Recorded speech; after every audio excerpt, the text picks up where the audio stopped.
Peace and power, family. Dr. Daw is in the building.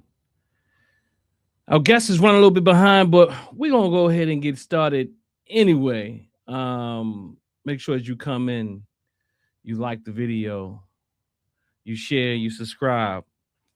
You know, we're gonna get started, family. It's gonna be a powerful talk today.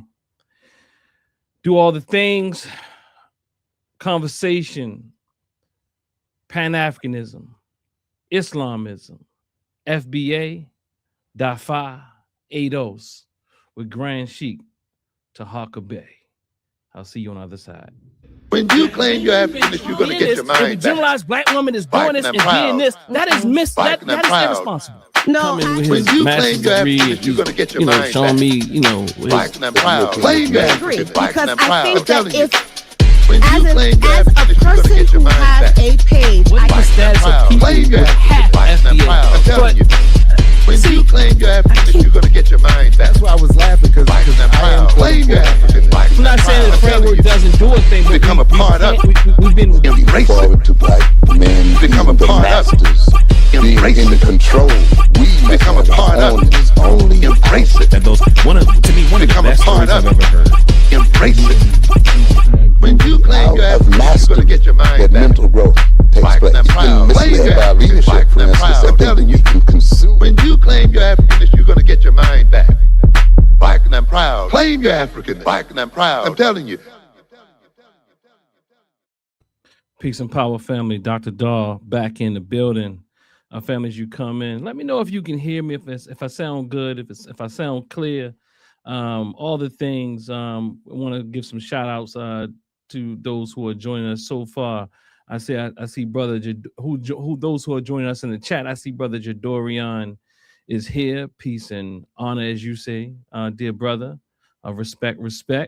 Again, another. I see TAQ1238 joined us earlier. I'm not sure if she is back in the building. But nonetheless, appreciate you all coming out and joining and all that type of thing. So yeah, do all the things, family. Make sure you share, you subscribe, you do all the things. Get the people in the building. We're gonna have a very impactful and powerful show today.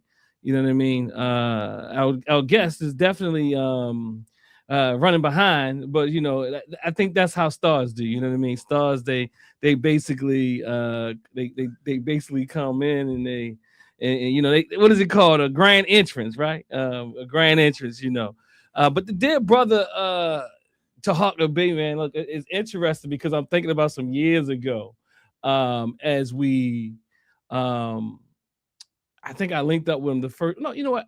I linked up with him and I didn't do through his temple under the leadership of Richard Edwards Bay.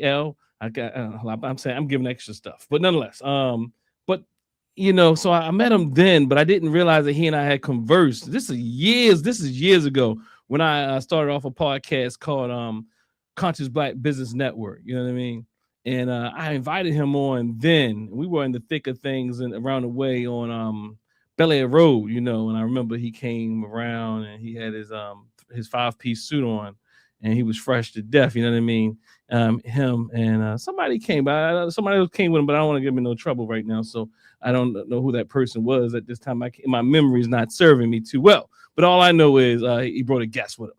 But I will say this, as we have this conversation today, it's gonna be a powerful conversation. And I just want to say this brother and me, we talk a lot, you know what I mean? So it's kind of like, what the hell am I going to talk about? Like, really, like, so do we just be us or do we just, okay, it's going to work out. It's going to work out. The ancestors going to come in here. It's going to be a beautiful talk, family. Let's see who's in the building right now as we, before we get started. So again, who is this? Peace. That's me. Talking. Dear Tahaka, brother Tahaka Bay, Grand Sheik Tahaka Bay say he's on his way, and that's what he had in the chat. He also asked for some thumbs up. Cuban crisis, peace and power, American dream, what it is. And as we get started, as I proceed to give you what you need. No further ado, family. We are joined in the building with my dear brother, Grand Sheik Tahaka Bay. You know what I mean? He ain't got his 3-piece. So look, you can't take over. Hold up. I know you used to the mic. Look, you see, you're gonna have to be on the other end of the interview today, brother. The conversation today. Look. You're gonna have your turn. You're gonna have your turn. But you looking splendiferous, brother. You Thank ready? you for having me, brother. Okay. The pleasure is all mine. The pleasure's all yours. Yes, Well, I love your setup. I love everything about it, and I'm so looking forward to this interview. I'm so looking forward. See, we didn't get to do the camera work because his hat is above the correction. It's fast. His fast is above the rim right now. So hold up. Hey, so family, let me do this. Look, let me start off like I start with all the rest of my guests. Like, you know, sometimes you don't treat family the same way. You know what I mean? Sometimes you give them poor treatment. And I don't want him to leave here and I've given him poor treatment. So what I want to say is again, this dear brother, we go back sometime. You know, and look, one of the things I like about him is that iron sharp as iron. You know what I'm saying? Is that what they say? Steel or iron, one of the two, right? And one of the things we've had some. Oh Lord, he's coming in. He's doing things. He's moving things. Okay. Let me. All right. So look. All right. I'm gonna get the fast thing in order. Okay. I'm gonna get that in order for you. And but he's a serious brother. He's a passionate brother. He's a very energetic brother. Let's say that he's a very energetic brother, high energy, and I think he's a very hold on, let me back up. And I'm gonna say he's a very principled brother. From my experience with him, even when we agree or disagree, one thing we can do and we have done in the past is been able to come back and reconcile and keep moving forward because we understand that the work is bigger than either one of our egos. And you know, I just want to say I appreciate this brother. I trust this brother, and all the things. So with no further ado, brother Tahaka Bay, let the family know why you are essential to this conversation. That's how I kind of lead it in. And I say, so again, the title is Pan-Africanism, Islamism, FBA, DAFA, ADOS with GS Tahaka Bay. Well, let me again say thank you, and I appreciate you having me. And I want to say peace to the viewing audience. I think I'm essential to this conversation because I think I add, in fact, I don't think, I know, I add to the conversation an element that has been missing for quite some time. I'm looking in your chat and you have a guy saying the Fez is from the Ottoman Empire. These are the type of people that needs to be educated about North Africa. Because clearly the Fez is not from the Ottoman Empire. The same guy in the chat, he says he's a pseudo brother. Clearly anybody that knows me know I shoot straight from the hip with a reality-based commentary and a reality-based research. And I stand on research, not pseudo. Now, to answer your question, the reason why I know that I'm essential to this conversation is because for far too long, the Moors here in America, of the Moorish Science Temple of America, has been absent to the conversation as it relates to people of African descent, as it relates to people to African descent. So it gives me the opportunity to show and prove that we, as people descendants from the inhabitants of Africa, is multicultural. And one of the cultures of Africa is the Moorish culture, amongst many, many cultures. But here in America, the Moors have put themselves in a box. The Moors have secluded themselves, and they made many, for all intents and purposes, made a boys club, and we haven't been a part of the conversation. And so it's time that the Moorish brother from the Moorish Science Temple of America be a part of the conversation and add my element to, well, not my element, the Moorish element to the Moorish diaspora. Yeah, I appreciate that. You know, that was going to be one of my questions for you today, and I kind of wanted to just have a just an organic conversation, if that's okay with you today. Absolutely. You know, but I also want to, you know, highlight just some of the things and some of the work that you're doing as well along the way. And I see RYE is already coming for you. I'm not sure what the background of Rye is right now. I can't remember. I do remember the person, but I don't know why they're using such terminology early on in the podcast. But nonetheless, so I'm thinking about Moorish, to Moorish science, right? And I'm thinking about you, and I'm thinking about this conversation around FBA and all the things that I hear in these FBA, ADOS, Pan-Africanist debates. And I'm going to throw a lot out here, and I know you can handle it. So, one, you've come here some while ago, and you've done a conversation around Pan-Africanism is Islamism. Was that what it was? What was it?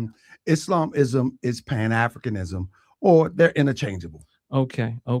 And then two, there's so you say they're interchangeable, interchangeable. And then there's also another thing I hear in these conversations. People tend to lump, when they're talking about this conversation around FBA and Pan-Africanism, I tend to hear them lump in more science with FBA and ADOS. Right. And that is interesting. I mean, I have some idea why that's happening, but I think you'll be better prepared than I to really speak to it. You know what I mean?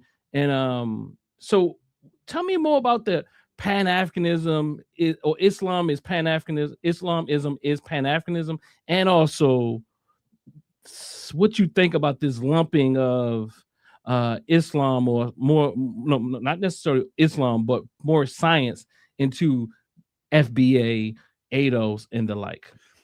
I'm gonna start with the back end of the question about lumping Moorish science with ADOS as well as FBA. The back end of the question is very simplified. I mean, very simply answered by the pseudo Moors back in the 80s under Taj Tariq Bey. They would have this lesson that we are in Al-Morocco and America is really Morocco. Now, it's a pseudo teaching. It's totally pseudo.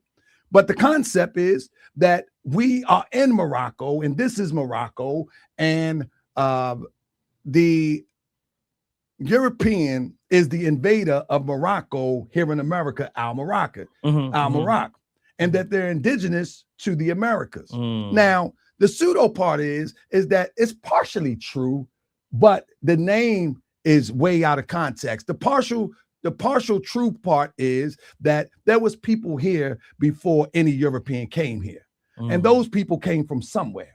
And the place that they came from is at some point of time in the period of time, they came from the mother continent, Africa, so to say. So now, so the point that I'm making is, so that part that it was people here, these people are blood connected to people of African descent at some period of time.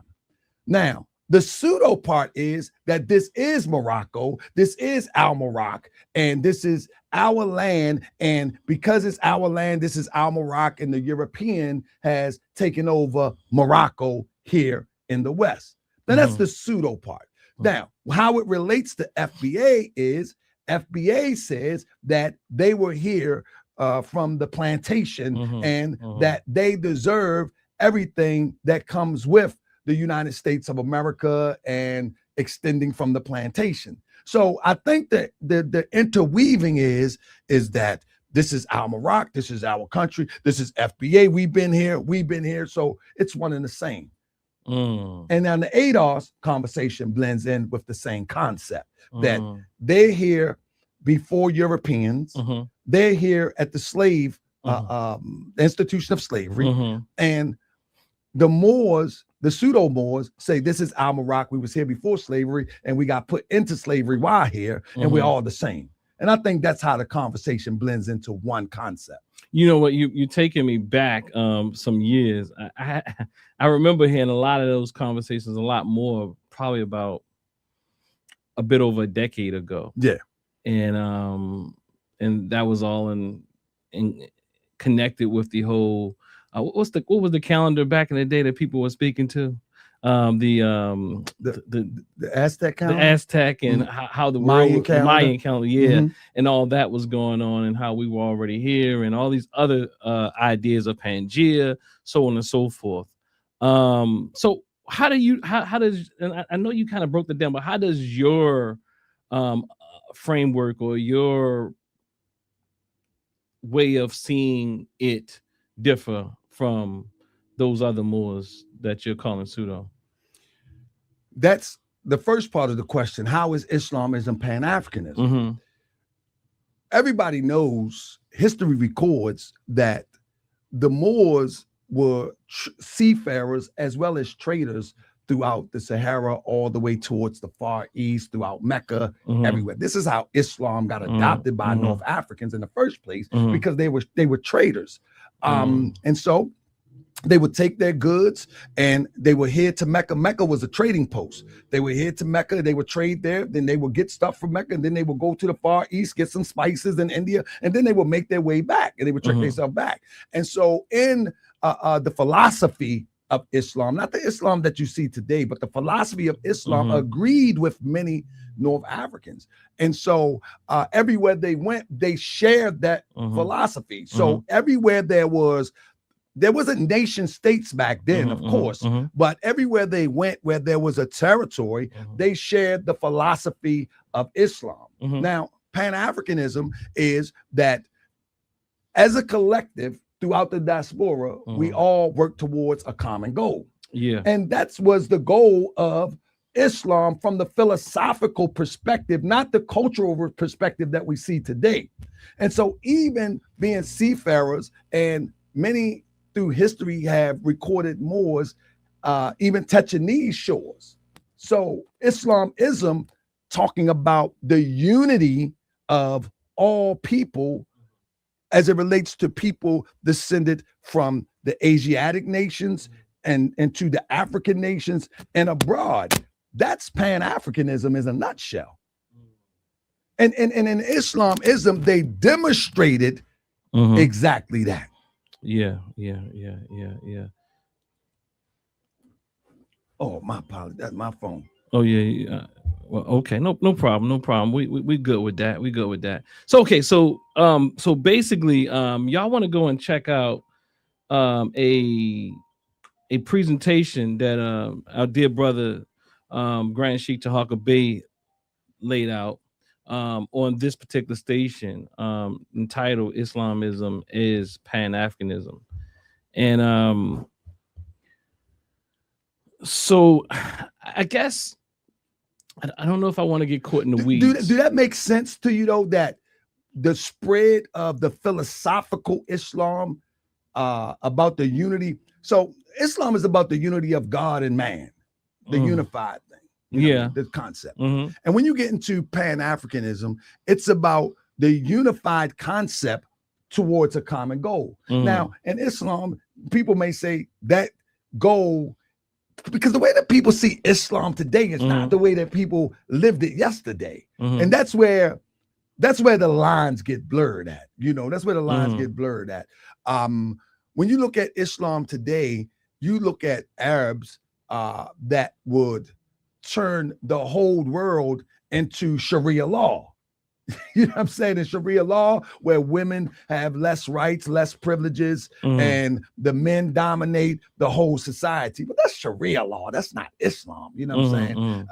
The original followers of what we know to to be Islam of the old time.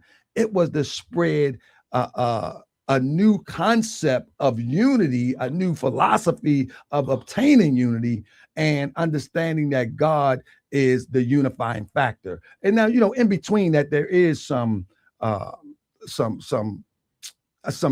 differences of opinion as it relates from different schools of thought, but primarily, principally, that's what it was established for, and it spread all over the place for the purpose of that unity. So your argument is that Islam is a indigenous African tradition? Yeah. And when I say indigenous African, I want to be clear. When I say indigenous African, I'm saying it was relatable, and that's how North African Moors could accept it so fast, and that's how it would spread so fast. Pale Arabs did not spread Islam into North Africa. That was the traders from North Africa. Secondly, when you look at Africa, only got its name for the northern part of Africa. Africa was not the whole continent as we know today of Africa. When Europeans decided to call Africa, they were only talking about the northern part of Africa. They wasn't even talking about the southern part of Africa. But our people, all the way within the interior of Mecca, all the way to the Atlantic, was our territory. From Mecca to the Nile Valley, all the way to the Atlantic was our people. And so when the Europeans began to conquer and divide the land and begin to name this part, that part, and this part, that part, as we know, the only thing that separates the Africa from that part of Asia is the Suez Canal. It's the only thing that separates it. But the European made the demarcation line and say, this is this and that is that. And this is, and many scholars, even European scholars, would even speak to, I see the guy say, we're not Asiatic. And many scholars back in the day, that was a common term in scholarship to relate to people of African descent or people of Asiatic, what they would say Asian now, but Asian gives a whole nother connotation. That was a common term. And then it would go into the term Afro-Asiatic, as that's an official term for language, Afro-Asiatic language. So yeah, over time, things didn't change, but the original principle of what Islamism is, it definitely agrees with Pan-Africanism. Okay. I mean, I know there's quite a bit of, I should have had that more over here on you, but I know that there's quite a bit of debate on this topic within Pan-African spaces, but I'm thinking that it's probably even more debate within some Morris circles whether or not what you're saying is accurate. I don't get no debates. No, because this is the difference between me and a lot of people. If I was to debate somebody, I don't debate in a typical debate form. I'm going to show history as it was recorded. The debates that you may be referring to is people having chatterbox back and forth. I don't do that. That's not worth it to me. I like to debate where I can show you exactly what I'm talking about, how history is recorded. For instance, I'm reading the chat. I hope you don't mind me reading the chat and responding to it. I'm reading the chat, and I definitely ain't gonna respond to Ra, but I'm reading the chat, and someone said more is a exonym that referred to different people at different times. But see, that's not true. That's not true. And so I can show with emphatic research that that's not true. That once the European begin to call people Moors, they begin to use it with a wide brush. And that's how they do everything. But that doesn't mean that's how it started. You understand? Europeans paint us with a wide brush. They called us all Ethiopians one time. They called us all Libyans one time. They called us all Moors one time. But that doesn't mean that that is the actual term that was founded by the people who established it for themselves. Yeah. I mean, So anyway, we're repeating and recycling European psychology. Yeah, it's like it's not my field of study.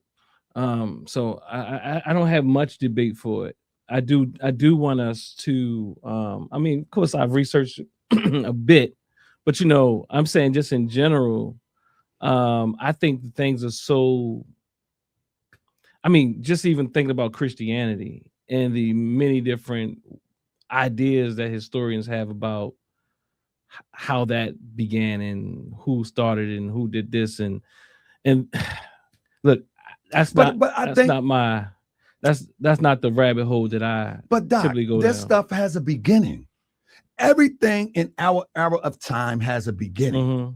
The problem is no one wants to take the time to find the beginning. Everything has a source of a beginning. Let me tell you what I typically look at though. I typically try to see if the framework is working for us as African people. Right. I'm not that I'm just not that smart when it comes to I think I'm an intelligent person, but that's like I look at so many things, I hear so many different things, I read so many different things that point me this way, that way. But when I look at frameworks, I'm looking at frameworks to see if it's African, if it fits in with what I can call African centered, right? What I can call uplifting to my people. Would you say more science does that? Absolutely. The thing is that when you say you look for the framework, and man, we've been here on this planet as a people from time immemorial, and so there is not just one framework for us as a people. You see what I'm saying? So the reason why me and you can relate is because me and you, your father, and people like us, we have minds that is able to embrace the diversity of the one. You know what I'm saying? So many people don't have that. Many people think that we're all going to come together and believe everything alike. But that is not how world religion is. That's not how world culture is. That is not how our ancestors did it. And that's not how we're going to do it. Right. We're going to find that piece that fits us and fits into our paradigm. And if it relates to us and it brings out the best in us, then we're going to stick with it. And then if you'll be able to see the oneness of that within you, you'll be able to see the diversity and the oneness within somebody else. You'll be able to see the unity in something other than seeing things that divide us. You know what I'm saying? Yeah. And the thing. So that's what I look for. It's a saying where the Prophet Noble Drew Ali said, Allah is one, and the doubt is of thine own raising. In other words, I'm saying in a term that people would take religious, but let's put it on the level of regular everyday talk. Everything comes from the universal creator. And you seeing the difference in it, you raise the difference, not the creator. I, and like-minded people should be trying to see how it interconnect and saying the same thing, but expressed differently. So you believe in a spook god? What is that? What is that? Hey, I just want to say it to you. I've heard you say it before. So look, I'm asking. I've heard you say something about a spook god. Because you're my brother, and I will entertain that for the guest. I don't believe in the boogeyman under the bed. Okay.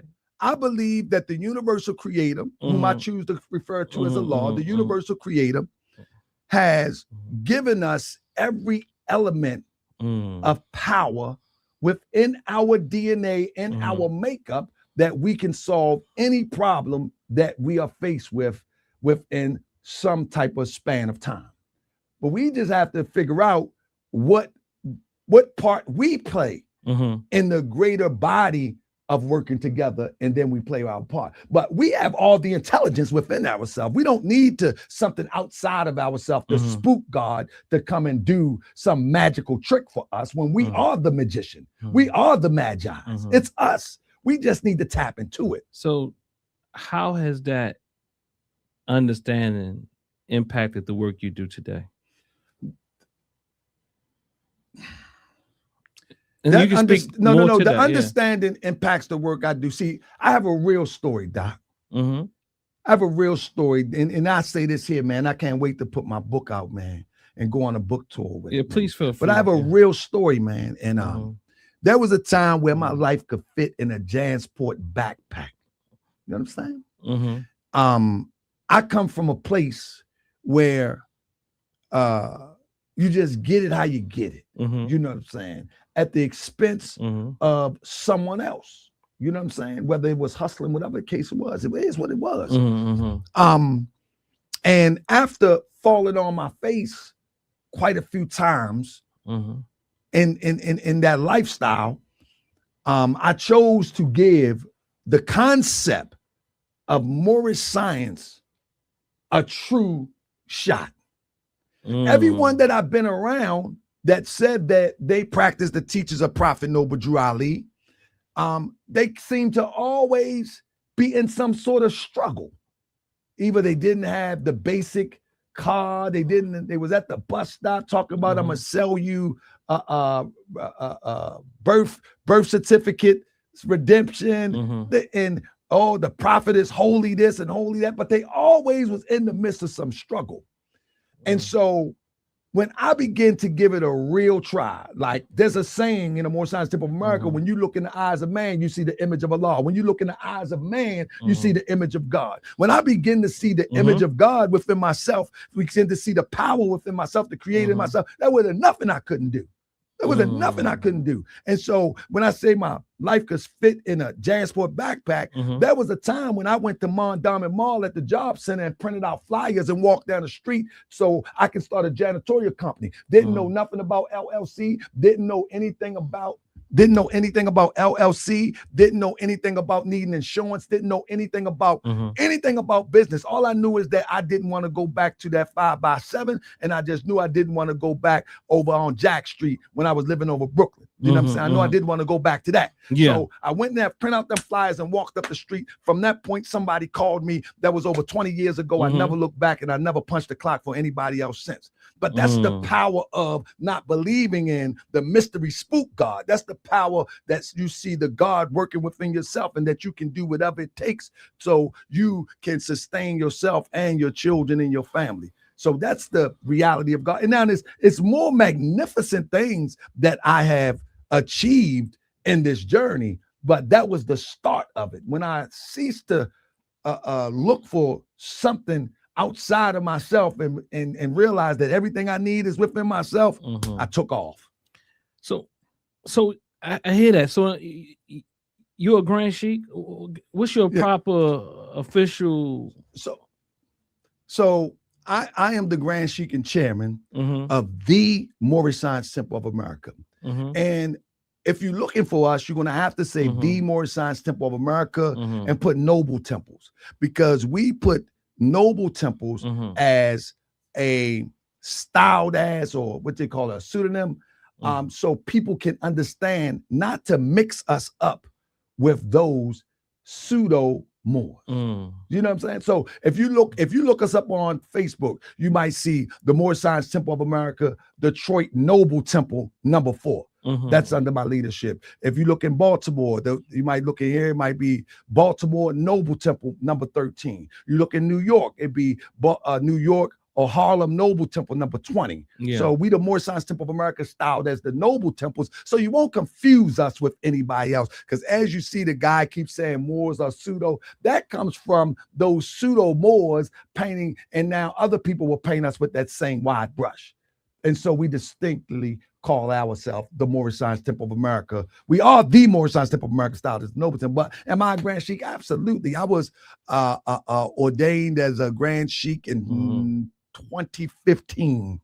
I was ordained as a Grand Sheik and a divine minister of the Moorish Science Temple of America in 2016. I was ordained by, you have Prophet Noble Drew Ali, and then Prophet Noble Drew Ali points a guy named Emeliel. Emeliel, his grandson, is the one who appointed me. So I appreciate that. And is there anything about your story that you want, before we switch gears? Now, let me get warmed up. Okay, let me show them taking your coat off. Yeah, you're getting warmed up. And is there anything about your story that I just want to make sure you touch on it? Like, before we make a transition to go a little deeper into this discussion today? No, because I'm not going to touch too much on my story because it's such a deep story that it's going like the people say, wait for it. You gotta wait for it. So, okay. So for me though, because my story is one of them inspirational stories that I rarely talk about. I don't even give interviews, brother. How many times you see me giving interviews? Yeah, he been ducking me, y'all. Hold on. He been ducking me. He came an hour late. I was saying I'm gonna wait for him because I don't know if he's gonna show up. Because I don't do interviews because I understand social media. I understand social media and I understand protecting my brand. And I'm not going to spread myself. People ask me for interviews all the time, brother. All the time. I turn down or I just delay so much I never give them. But I understand protecting the brand in which I created. And I need to make sure that my brand can mesh with realness. If you're not coming off as real and principled, then I can't really do so it. You shouldn't have took so long for me. It wasn't. Don't charge it to my heart. Don't charge it to my heart. Hey, no, I'm messing with. I know you busy. I know you busy. So with that though, I see the passion in your eyes though. I mean, you can't hide them. I know you got all of that, but I'm really being honest. Like I see the passion. I see the passion coming out, right? Yeah, and where's that passion come from? Well, one of the things I think everyone would discover, the moment that you hold yourself accountable, it becomes very easy to speak with clearness and power. Once you correct the errors of yourself, you can step forward and say it with your chest because you've been through some things. You've experienced some things. And I speak from experience. I speak from a place where I took the information that I've discovered and I took it out for a test drive. I took it out the garage. You know what I'm saying? I took it out for a test drive and I found out that it works. And so I speak with so much passion because I know what I'm talking about works. I know it works. Now, when you're talking about what I do on Morris Road TV, one of the things that I do on Morris Road TV, I've come to know is to expose the nonsense, to expose the frauds, to expose the foolery, right? And where that comes from is when I was 16 years old, 17 years old, hanging out with these weirdo wannabe gangster type brothers. These was the same brothers that will actually flip the script and land me in a situation that I could have avoided. So that fraud that I thought was street, he was a fraud. You know what I'm saying? He was fraud. Cost me a lot of heartache, pain, and a lot of time. Yeah. You see what I'm saying? But he was a fraud. He wasn't real with it. He wasn't real to it. So when I go full circle and get life in proper perspective, I'm looking at all of the great people that do the work in uplifting our people, trying to move the bar, raise the bar for our people. Their voice don't get heard. Your voice, you have to do something very special for your voice to get heard amongst this social media nonsense. But the fraud is always heard. He's always heard. So I'm like, why do the fraud always get heard? Why can't the real one? Bro, you helping people in ways that the internet could never imagine. You know what I'm saying? Like you inspired me and my family to do something that your family is doing. That can carry on for generations. Why is the fraud getting more airtime than you? So I'm gonna expose the fraud. So you and others like you can be heard. That's where the passion comes from, because the fraud took time from me when I was young, dumb, and ignorant. Now the fraud is taking up time, airtime, and getting all the attention when you and brothers like you and all of the good workers in these cities and metropolitan cities around the country, they don't get no airplay because the fraud is sucking it up. So I'm gonna be the one to say it's time to expose the fraud. That's where the passion come from, because the fraud robbed me. I thought the fraud was a real one until he got under that hot light. So this is where the passion come from. At 17 years old, I'm young. I don't know no better. This guy, 27 years old. Other guy, 30 years old. You know what I'm saying? We being a plumb fool. Yeah. But when it got heavy, I was the stand-up one at 17 years old. So he robbed me. And now when in the conscious concept, right? The fraud is getting all the airtime on the airways of social media, and they blocking out the sunlight. So I'm going to expose the fraud. Yeah, man. So I appreciate that. So just today, like, man, you done got me all worked up. Well, that's where I want. Man, hey, take that part out. Take that part out. and please feel free to be you. You know what I'm saying? Like, I didn't get to give you the, fill in the gap. You know what I mean? No, it's all good. It's all good. Please. I like the guy right here to say, why not listen to whether the man is making sense than worry about his religion. Let me say this. I take all challenges. You know what I'm saying? I invite all challenges.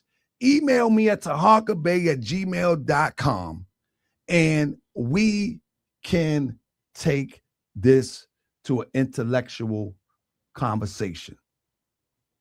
Any disagreements? That's Brother Bawana. Peace, Brother Bawana. Yeah, any disagreements, I'm open for the conversation. See, that's the difference between me and other people that claim that they're representing some type of ideal.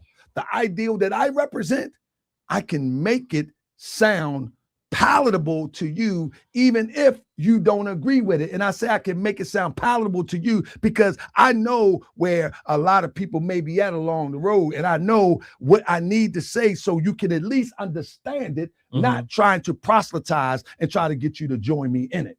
You don't have to join me in it. Right. If you can understand that we all have something that we must do to advance humanity, maybe my story can help you find your place and you can help advance humanity. Yeah, you having me think about the last 24 hours. Some elders have reached out to me on various means. But me and you, we've talked. Well, look, behind the scene, there's a lot of things going on in the community. I'm talking about just in Baltimore alone, right? One, but don't jump on it. But we're being called feds. Two, you called me the Prince of Peace. Right. One time you called, I don't know if I still hold that title or not, but you called me the Prince of Peace. They don't go too far. Look at his face. Hey, talking. Yeah. Why you? I want to speak on that. But I'm gonna set it up for you. Let you run with it, right? So I'm the Prince of Peace, right? That's what Brother Taharka called me. I don't know if I still hold the title of the Prince of Peace, but nonetheless, he called me that maybe about over a year ago. He called you the Prince of Peace, but you might not know that. What some have coined me since I've been out here speaking about Pan-African, about FBA more regularly, is the Pan-African peacemaker. And it's very interesting, the Pan-African peacemaker. They call you the Pan-African peacemaker? You're the Pan-African peacemaker. But they hitting on something, Doc. But okay, with that, some elders or people have been hitting me up, or some subtle comments have been dropped, like, don't let your anger, I see your anger dripping out.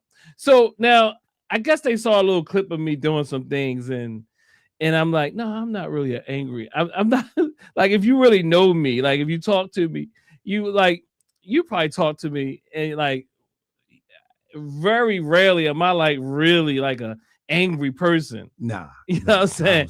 So I don't walk around like angry, you know what I'm saying? Especially as it pertains to FBA. Right. Because some people feel like I give them too much of a pass. But nonetheless, my approach is just my approach. But nonetheless, So then I had today an elder came up and he said to me on my Facebook page, he was challenging me. I said, I ain't take out the gloves yet. I said, but I will take the gloves off when necessary, what have you. You know what I mean? I'm hitting harder. Right. But believe me, the punches, look, I'm not hitting you with no knuckles. In other words, I don't know if you can understand what I mean by that. I'm not hitting you with knuckles. He took it into a whole nother space and saying, well, look, the revolutionaries, from the way I was trained, you hit with all knuckle. You know what I'm saying? You know, so basically, go ahead. Well, I think in this age of social media, you got to be very tactful. Mhm. I think that's the word best used. You have to be very tactful. Are you doing it out of ego, or are you doing it to enlighten and educate and awaken and awaken people? The way that I do it, everybody can't do it like me. But at the same time, if you do feel as though you got to go with all knuckles, will the effect that you desire, will it be the same? You see, so the desired effect that the effect that you desire in your tactful way of reaching that desired effect have to be in your comfort zone. You know what I mean? Like, for instance, you can't come on here like I do. I beat up more, you gonna remember. You can't do that. That's not your comfort zone. You know what I'm saying? But it works for me. You feel me? Right, absolutely. Now, you have some people that is very off. I mean, you talking about bare knuckles. I'm talking about they will cuss your mama out and everything. You know what I'm saying? Is that a comfort zone? No, that's not a comfort zone. So I think being on this social media, being in this social media era, you just have to be tactful. And I think what you do works. You know, I think what you do works. In fact, you're a scholar, you're an educator, and it's okay to, as in the words of Dr. Kyle, it's okay to hit with a metal fist covered with a velvet glove. It's okay. So yeah, I appreciate that. So it's okay to hit with a metal fist with a velvet glove. I just lost my next question, but I think it's gonna come back right now. So in transitioning, I want to know more about. Okay, this is how I'll do it. At one event we had here, it was a Pan-Africanist panel, and I don't know if this is the question I had or not, but you spoke about you were asking a question to us, and I think it was a very pivotal and essential question. But I understand you're a big, you can be the more that you're gonna be the more that they're gonna remember. I might be messing it up, but please give me some grace. Hey, I'm not a hip hop artist, but I mean, I remember this brother was Hotep, and he had a whole song called Hotep. Of course. Look, see, look, that's a classic, family. See, he's the one who started the problem. He started the problem. You know what I'm saying? So we can't say Hotep no more because people. No, not because of him. But nonetheless, you were speaking to the necessity of media and propaganda, right? And you were asking a general question about that. And I guess you were asking us what our thoughts were. Let me paint the picture. So there was a town hall. Let's call it a town hall. It was a town hall.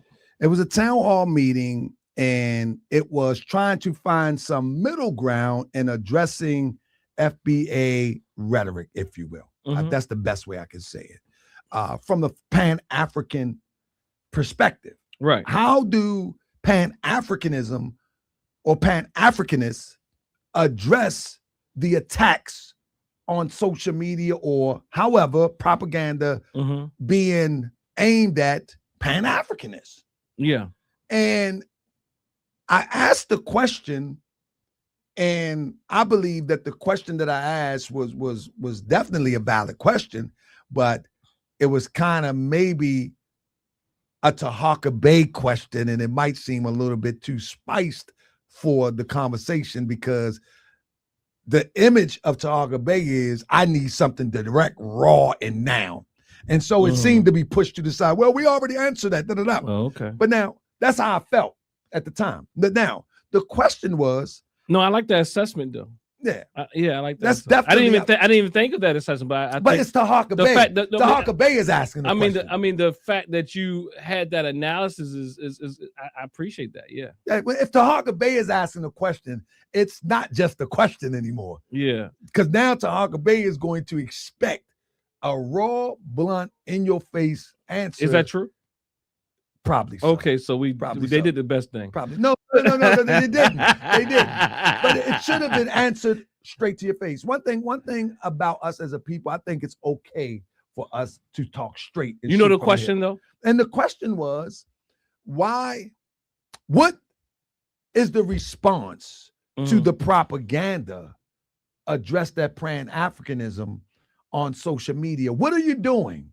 Is there anything in place to address the attacks? Pan-Africanism is dead. To the attacks, Haitians is a poop hole. Go back and clean your own country. There is no Pan-African leaders making a difference, and all of these things. Like a guy on social media today said something. I'll just add this in. He said, "Why y'all worrying about Pan-Africanism? Why y'all worrying about FBA? Why y'all ain't stopping the slavery in Africa that's going on today?"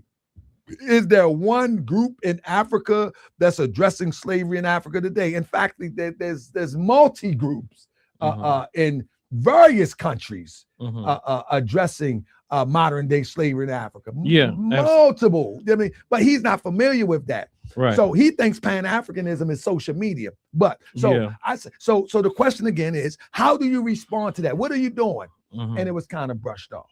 Now, the point that I'm making is that Pan-Africanism, it will never go nowhere. There's always people working in regards to Pan-Africanism, whether people know them or not. Right. Now, to the point, if you're on social media and you're a Pan-Africanist and you know Pan-Africanism is being attacked, and you're not setting a defense as it relates to an intellectual response, then you're just a part of the problem also. You're a part of the problem also. Because at the end of the day, if you have a platform and you have a voice and you say you stand on something that of all things in the world represents liberation of our people, and you say, well, that'll take care of itself. And while you're saying that'll take care of themselves, you have to understand how history works. When you look at what happened in Germany, it was propaganda that beat the war before the stoves got heated up. You know what I'm saying? If you look at all wars on the ground in real time, it was propaganda that beat the war before the war had the first gunshot. Yeah. And it's the same thing when you're dealing about the psychology of our people. When you have and you allow people to make these erroneous assessments about a movement, about a concept, about a philosophy, and they poop on it, and you stand back and say, it'll take care of itself. You are, as a matter of fact, you are worse than a part of the problem. You are the problem.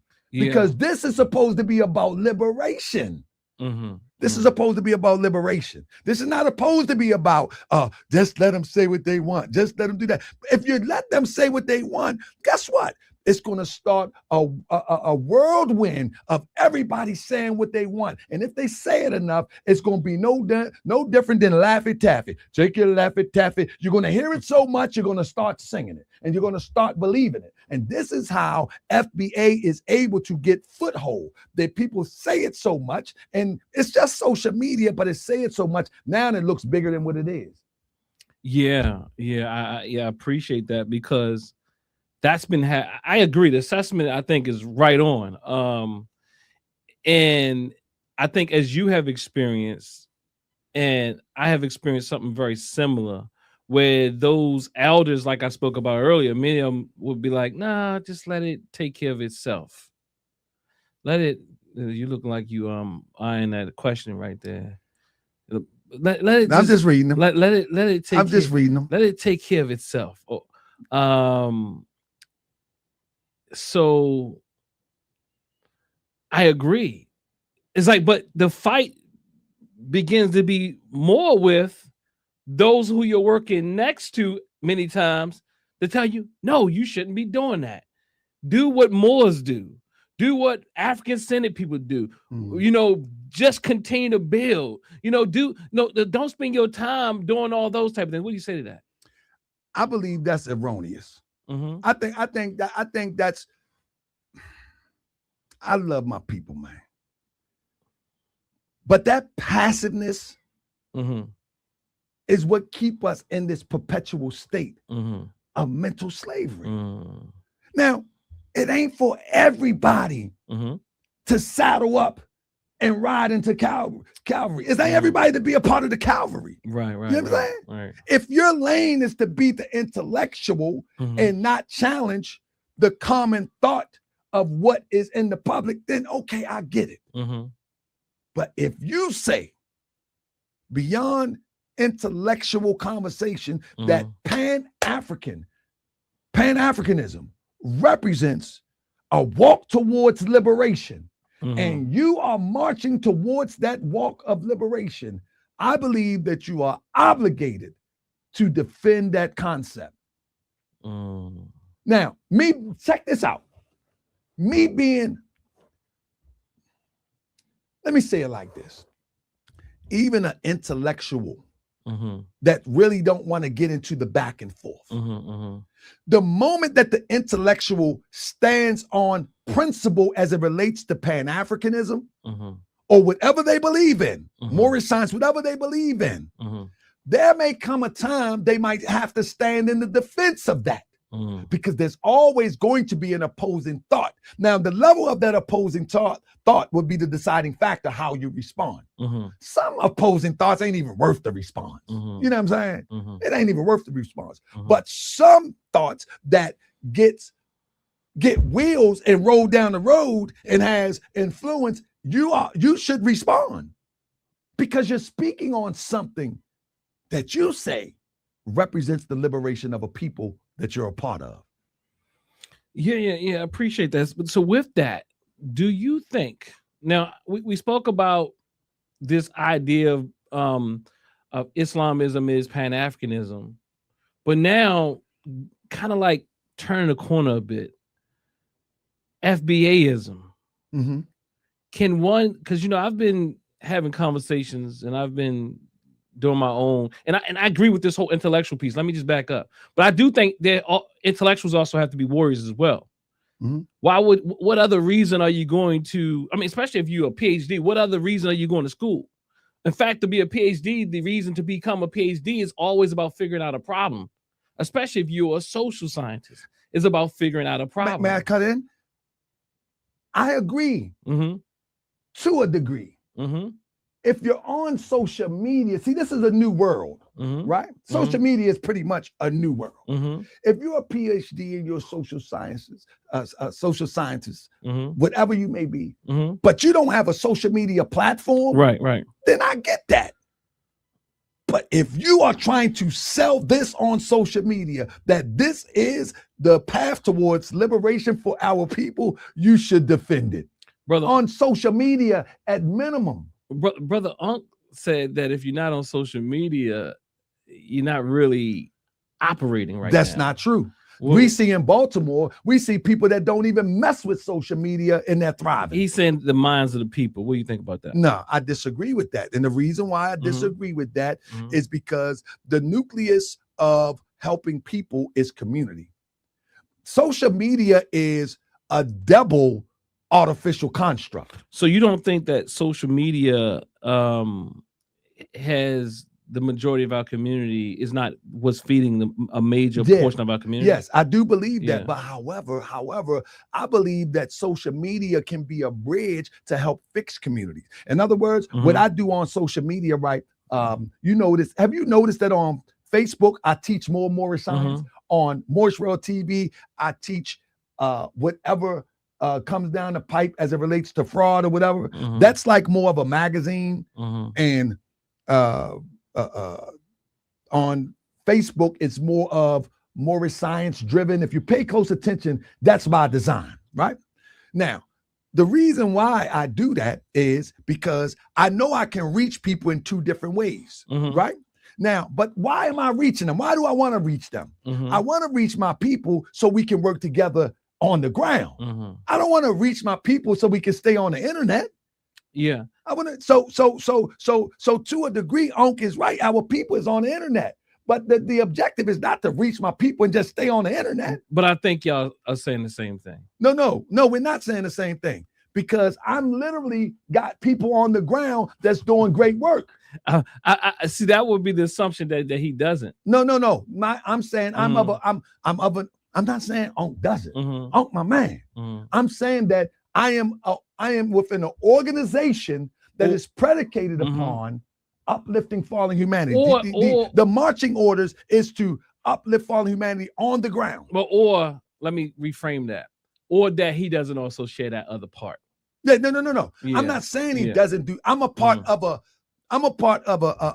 organization Yeah. that's obligated to that effort. So let me say it like this. That's a I difference. think what you're saying is what I'm saying. Yeah, So- and you're a part of an organization that is obligated to that effort. so That I doesn't agree. mean that individuals are not doing stuff on the ground, but we can only move in numbers to make a real impact. So I agree. I think that I think that most of us are saying the same thing, honestly. And I don't just say that to say that. I think that you're saying you use that, but you don't let it stop there. Yeah, but at the same time, you don't need social media for real. There is real communities out here. Well, No. There's real. What about the going back to your argument though? How do we use propaganda? And I believe social media is a major let me say this. part of that. Yeah, social media is a major part of the influence amongst our people. Mhm. But there's also, bro, I was at an event in Annapolis.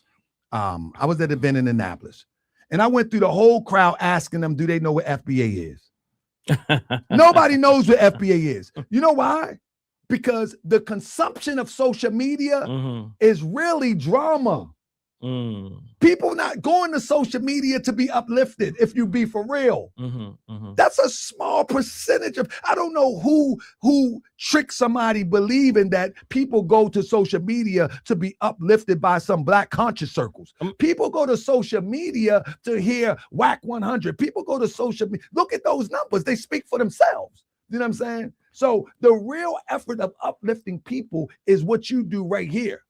Yeah, I think it's a both and. I think it's a both and. I think that's what you're saying. But I do think that even the few that are on social media, they take these messages and then they kind of metastasize in the community, even if the people don't understand it. Because you got people saying some of the craziest FBA talking points now who don't even know who FBA is. Listen, social media gives your message wings. That's it. Okay, that's enough. Social media gives your message wings. Yeah. However, every bird that fly high got to land one day. The work is on the ground. Yeah. So if your objective on social media is just to be on social media, you missed the whole point. I think we agree with that. You missed the whole point. The social media, like I said, social media give your message wings. You feel what I'm saying? Yeah, I agree with that. But at the end of the day, yeah, when if something was to happen with things going on with Iran and it was a hit locally in DC, you would have to depend on your community on the ground, not no social media space. You see what I'm saying? He's a contrarian family. We agree with that. We agree. I agree with everything he said. No, I'm just passionate what I'm saying. I'm just saying that when you have people that think that social media is the end all be all. Not saying that Unc believe that, not saying that anybody believes that. I'm just saying in the sake of the conversation. No, I get it's essential to draw the line and be clear about it. Yeah, it gives your message wings. Yeah, I appreciate it. I agree with you wholeheartedly. But it's not the end all be all, and we can do without it. And then you don't want us to think that it is the end all be all and that there's no real work, even if you don't jump on it. And we can do without it. You have communities thriving without social media. Yeah, but so with that though, in your idea around propaganda, that's the point I was going to hit next. Go ahead. No, the reason why I'm on social media is because of that point, Doc. It was the bad information about Morris Science, something that saved my life, that brought me to social media. I didn't come to social media just to do I'm the more you can remember and give a show. I came specifically for the express purpose to dismantle the lies related to something that saved my life, which was Prophet Noble Drew Ali's teaching through the doors of the Moorish Science Temple of America. And at that time, Sinetta and every outlet was talking about the Moors in such a way that I would sit in my living room and be like, man, these people crazy. Moors ain't enslaved no Africans. Hold up, wait a minute. If you say Moors enslaved Africans, all you're saying is Africans enslaved Africans. That's what they say. That's all you're saying. Like, so I was like, I got it. Like, so when people were sending the propaganda saying Moors enslaved African, as if Moors wasn't of African descent, and nobody was addressing it. There wasn't a Moor addressing that idiotic statement, right? I was like, I gotta do something. You know what I'm saying? When I seen, I hope you don't mind me name drop, when I seen Sabir Bey debating Seti, and Seti dragged them all across the screen on Sinetta TV, I said to myself, oh no, I got to say something. You know what I'm saying? So at the end of the day, my whole campaign on social media was about addressing the propaganda as it related to the Moors and the Moorish Science Temple of America, and dismantle all that pseudo nonsense, because none of that is what Prophet Noble Drew Ali taught. Yeah. That's what it was all about. Yeah, I appreciate that. It was, you know, I think that's how I was reintroduced to you. You going up on 125th. Yeah. And I liked it. Even if I didn't agree with you, I just liked that you came. But that was the objective. Showing that whole Baltimore. I had a little regional love for you. But that was the objective. The objective was to address the propaganda. Yeah. And from Pan-Africanism perspective, there need to be someone who has some heart, some backbone, and will address the propaganda head on, because the propaganda is everywhere, coming from these FBA social media platforms. Let's make this switch. Baltimore. Rumor on the streets is that we are agents. Well, Doc, then you know. Let me ask you a question. Who made that statement? You know who said it. Who made the statement, Doc? King Flex. All right. Tariq Nasheed. Did you see the paper that Tariq filed in court to say that he called the FBI on me? You showed it to me. Let me tell you something. Yeah. Slander is a real thing.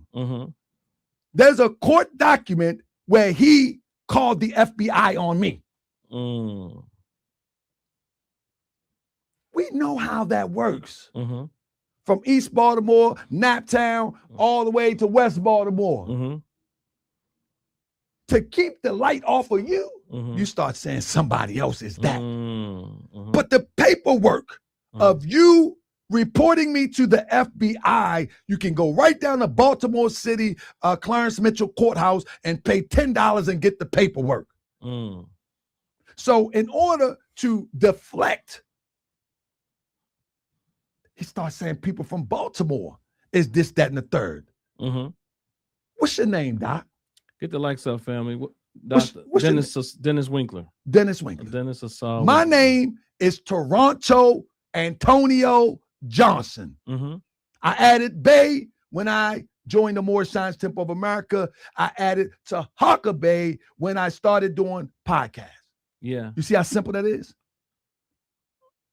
Tariq Nasheed has no identity beyond the one that was created, or he created for himself, for the express purpose to influence people in diverse ways.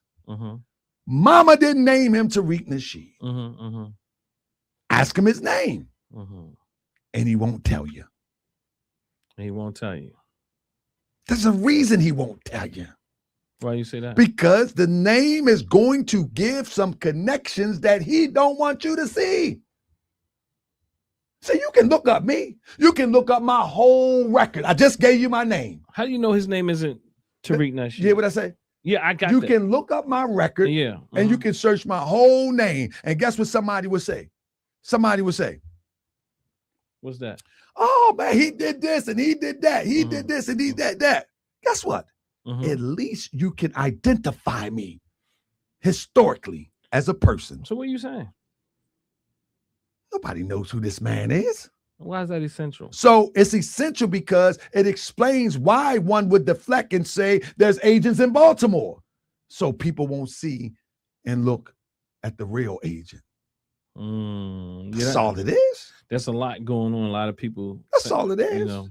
That's all it is. If I show, listen, I'm here saying right now, Mhm. there's paperwork where he called the FBI on me. Why is that essential?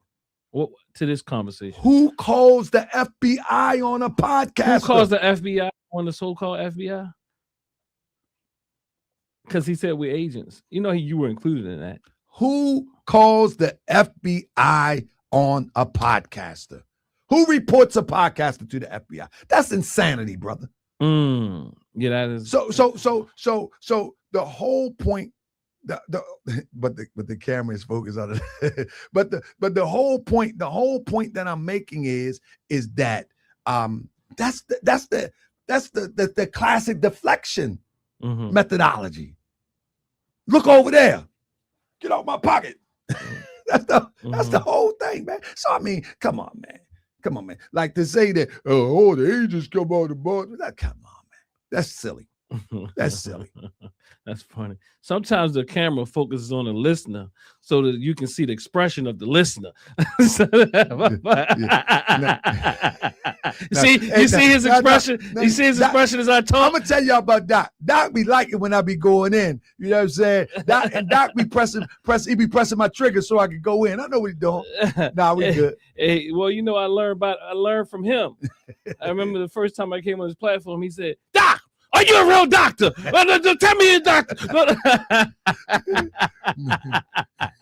Hey, so I see. Look, let me answer that question. Somebody say, what did the 5 fingers say to the face?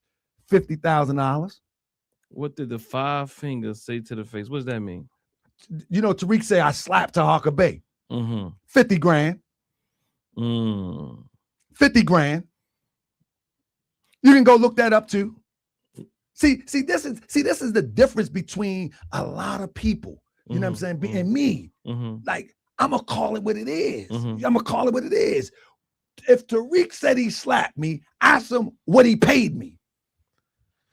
But at the end of the day, to keep it a whole stack, but we real grown people talking about I slapped somebody on social media. Yeah, that's your leader. Like we real grown people talk about and this is your claim of leadership. This is your claim to fame, and this is your claim to representing like you from the street or something. Like it's goofy to me. It's goofy to me. Absolutely. So this is my question. That's what it's come back to me. Can you be, from your vantage point, a Pan-Africanist and also FBA? This is the problem with FBA, brother. This is a problem. FBA started as a grift. Let's say, for the sake of the conversation, that FBA was created by a really concerned individual of our community that wanted people to primarily look at their history here in America first and foremost. And then secondly, interface with the broader African community. And that concept, FBA works. Because all groups of people focus on their home territory first, and then they branch out. Even Pan-Africanism and on the African continent, whether it be South Africa, whether it be Ghana, they're focusing on home, but also they can chew gum and walk at the same time. They also focus on the wider diaspora. But FBA is a grift. They don't understand, those that follow the grifter, they don't understand that you can be one thing and another thing at the same time. Mm-hmm. So you find a Pan-Africanist in Ghana. You don't think the Pan-Africanist is focused on social gain change in Ghana? Sure he is. But he also focusing on the international change for the betterment of African people and people of African descent. He can chew gum and walk at the same time. FBA wasn't created for that. FBA was created to create a money funnel for one person. So even when we talking about FBA, we help the algorithms. You see what I'm saying? Because it's about a money funnel. It wasn't created for intellectual people. It was created for people who really cannot think past go and that follow anything without even thinking about what they're following. You know what I'm saying? These are the people that still believe that Peter is going to meet them at the gates and they're going to walk into heaven when they die. These are the same people. These are the people that believe that the Easter bunny lay eggs. These are the people that believe that Santa Claus, Saint Nick, and Jesus are cousins, and that's why they celebrate Christmas. These are the same people. You see what I'm saying? These are the same people. But in reality, if FBA was created by a genuine person that had a concern that we are neglecting our present existence here on these shores, it could work. But that wasn't what it was created for. I agree with that, and I go into a whole identity approach and go into his website and how it's not even created. Even if it was, I think that's what you're saying as well. Even if, let's say it wasn't a grift, even the way he has it written, if that was accurate, you still couldn't be Pan-African. You can't, FBA because it wasn't created for that. Yeah, it says you have to have allegiance. Yeah. To just your FBA. Yeah. You can't have allegiance, even if your fan, like if you're what they call half FBA, like my children, they can't be in leadership position because their mother comes from Jamaica.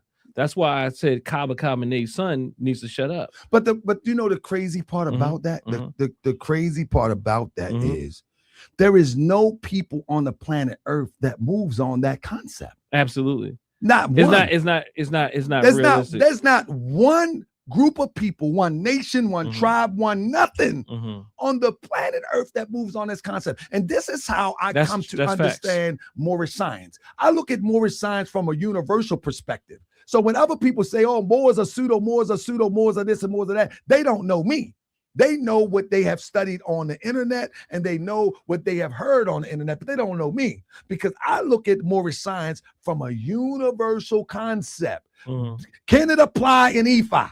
Can it apply in Buddhism? Can it apply? You understand what I'm saying? And then from the perspective of civics, I look at, does it apply in the universal approach to civics? As we're talking about nationality. How does nationality work here? How do nationality work abroad? I apply real-time information to my understanding of Moorish science and Islamism. So when somebody says, oh, he's pseudo, that's because they've been listening to pseudos, and that's why I'm here, and that's why I'm important to this conversation. You gonna make that point, huh? Yeah. So you're not a pseudo. Nah. If someone called me a pseudo, it means that they have been following Moorish pseudos, and they are applying what they learned from them to me. And I get that because there's a lot of people who walk around and under the name of African Senate that just is pseudo, and I call them pseudo African Senate, meaning they're not really African Senate. They're not the Amos Wilsons, the Dr. Clarks, or the Dr. Marumba Anis, and I'm not saying people have to be 100%, everything has to be 100% accurate. Just because you get one thing wrong, now you pseudo. I am saying these people create grifts and mythology quite like FBA. I think the way that you can move away from pseudoism, if you think you're in it, all you have to do is ask yourself, has it been done before? Does it line up with reality? And as Garvey said, what a man has done, a man can do. How does it fit? Most of this stuff that people be teaching, especially on the internet, bro, it doesn't fit in reality. So you said Garvey, and I just had President Everett Winchester on last week, and Tariq Nasheed said Garvey is a fat F-U-C-K, and he's a fraud. And he has all these people on the internet just F Garvey. He's a fraud. He committed adultery on his wife. He's a lame, all this type of thing. You got any thoughts around that? Again, man, the most gifted grifters are very tactful when it comes to deflecting. The most gifted grifters, like Brother Polite, they're very gifted in grifting. They're very gifted, and Garvey is low hanging fruit. Garvey is low hanging fruit because his success has not been matched since his time. I don't care what you say about the Moorish Science Temple of America, what you say about the Nation of Islam, or what you say about any organized group in America. None has reached the height that Garvey reached. So it's low hanging fruit. It's easy to try to poke a jab at Garvey. But guess what? The same powers that endorse this madness that's going on is the same powers that remove Garvey from amongst our midst here in America.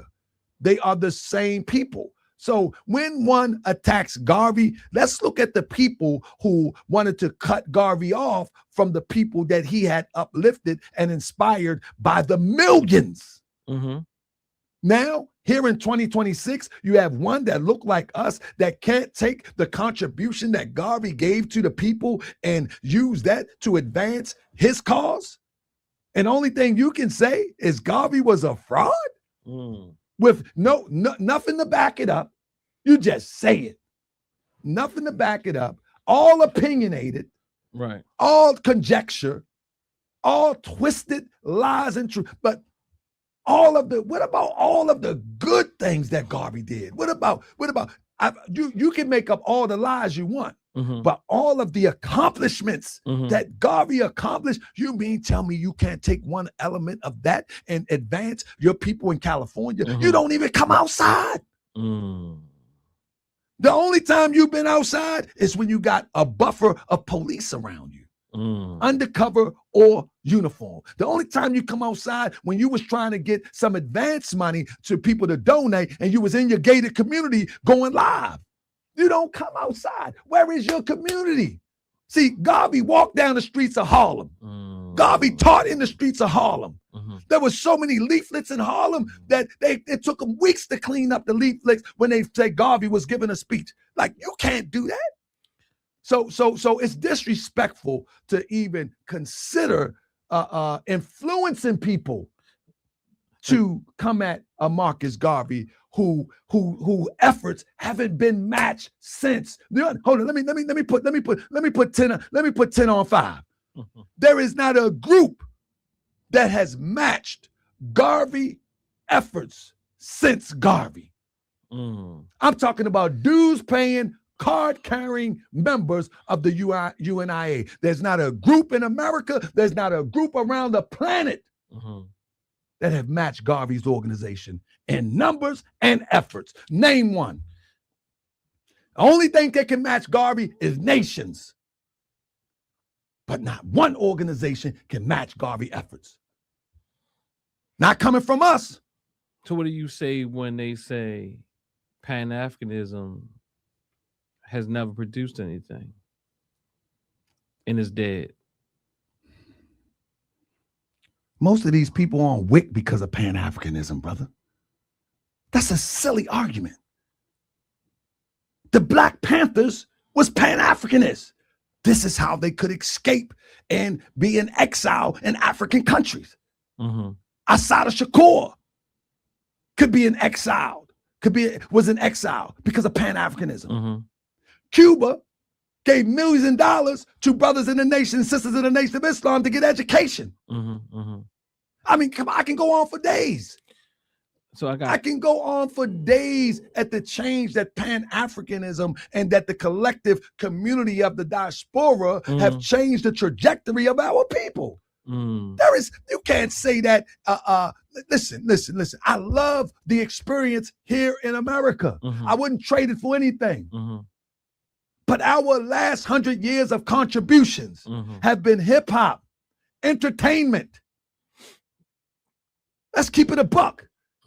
Has been entertainment and fashion. That's the main contribution in sports. Like, so at the end of the day, Pan-Africanism, they have produced doctors. Pan-Africanism have produced lawyers. Pan-Africanism have produced social scientists. Pan-Africans have produced people that move the trajectory of humanity. Basketball don't move the trajectory. Sports, rap don't move the trajectory. Are you serious? We need all of those things because those are the arts. But arts do not create the whole nation. Let me ask you a question. Oh my goodness, man. You get me fired up. Yeah, I appreciate it. I gotta go, fam. You try to get me fired up. Look, we got some people want to talk to you too if you open to that. But also, have you met any FBA scholars? I mean, because I know you really is none. Researched this thing. I know you really researched this thing, and I want to let the people know that when Brother Grand Sheikh Tahaka Bay is speaking, he's really uncovered and studied and really looked under the rocks and everything. And I know he's looked at it thoroughly. Have you met a real serious FBA scholar? Two things you'll never find in FBA. You'll never find an FBA scholar, nor would you find a qualified reparationist. When I say qualified reparationist, I'm talking about FBA claim to fame is that they need to be delineated so they can get their reparations. You cannot find one person that is educated in the field of reparations or educated in the field of jurisprudence in order to achieve reparations. You will never find that. You will only find social media commentary.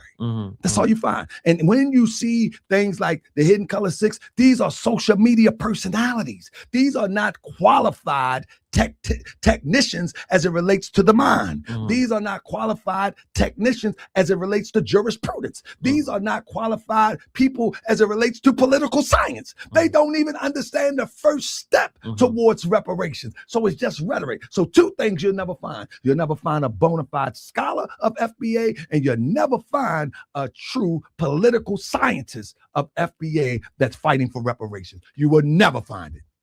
And the reality of what I've seen in FBA being very anti-Pan-Africanist in its grift, and I want to say grift so that you can be clear, because I know you'll be like, it's a grift, so brother, but it is a grift.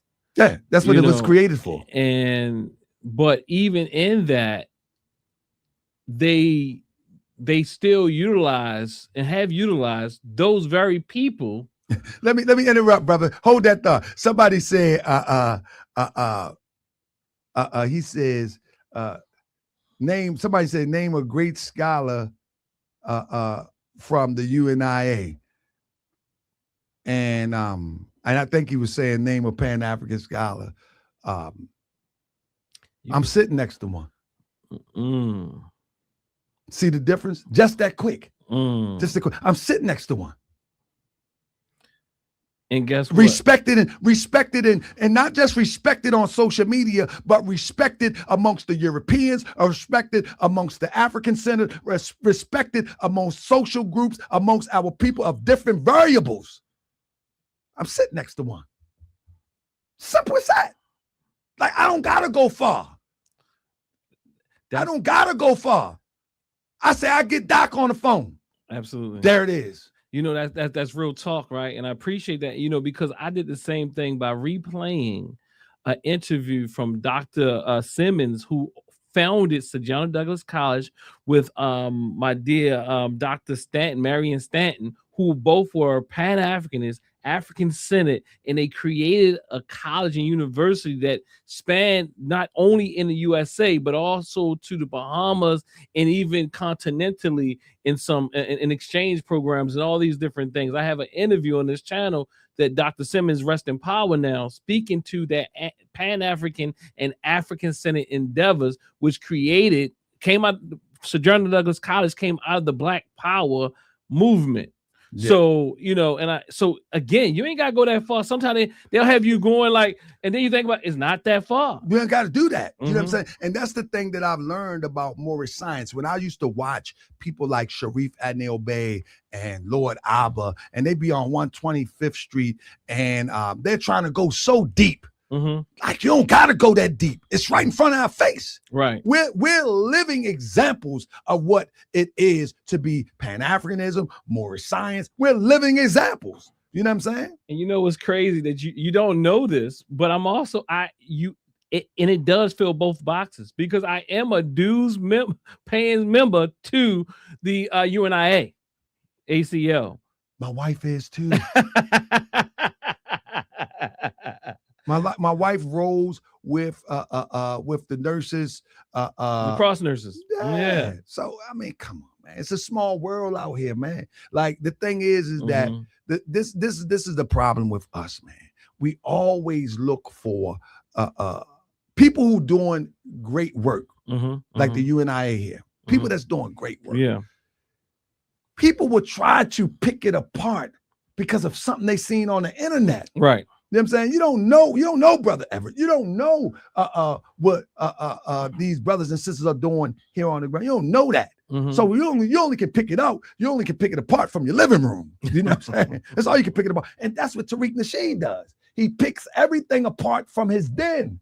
He doesn't. Where is his community, brother? Whew. I just heard it's gated. What I'm saying is, where is community, brother? We can come in here any time of the week. Yeah.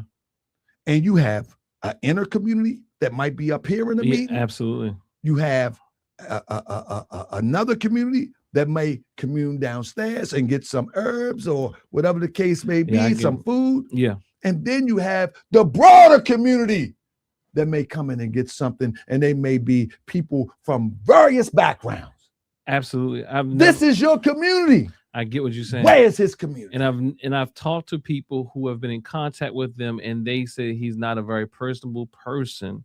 And yeah, he's not a person. He doesn't have a community. He doesn't have a community. The only community that he has is a space on Twitter, a space on Instagram, a space on social media. With just and that toxic. Is for funneling finances. And it's a cesspool space. That's it. That's all it's for. So let's do this. I want to switch gears because I know I can't keep you all day.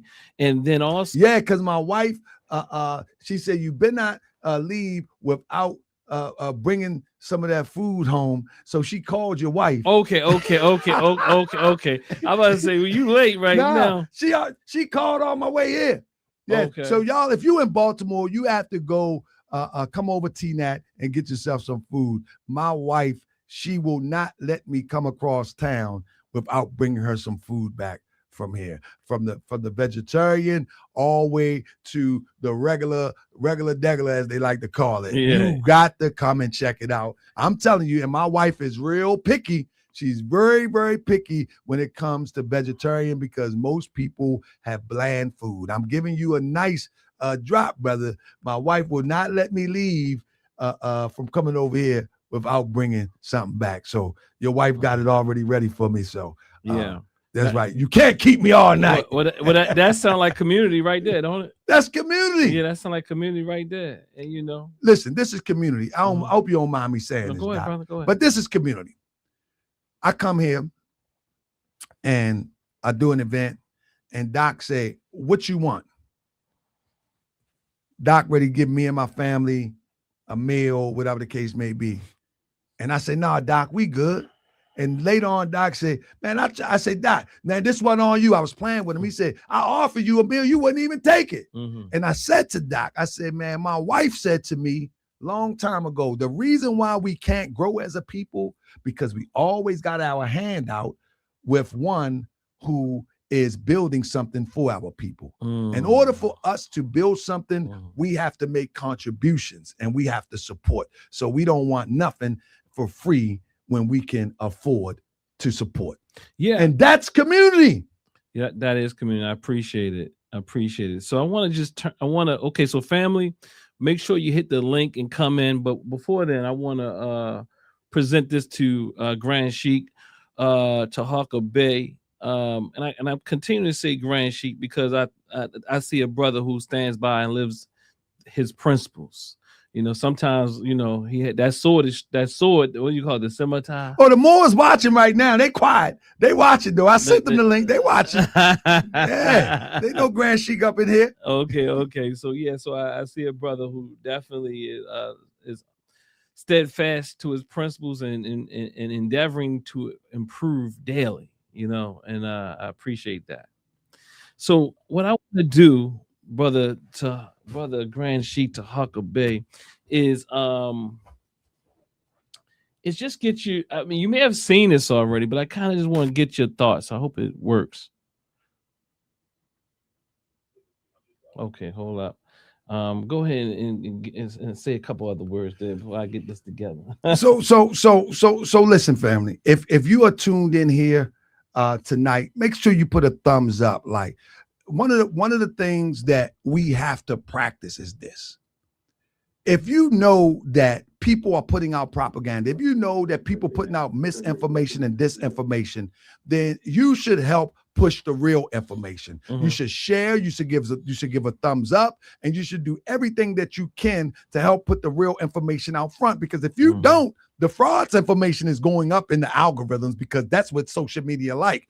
And last but not least, if you don't even want to watch it right now, come in, let it play for 5 minutes, give it a thumbs up, and give it a share or two, and then go about your business and come watch it later. Why do I say that? Because if you watch it for 5 minutes, that's enough for a view.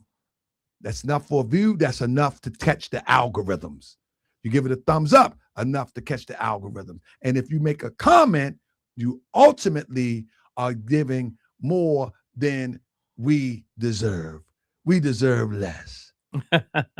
Not just less. No, we need the thumbs up. We need a comment. We need a share. And we need you to help push this because the frauds are pushing their stuff daily.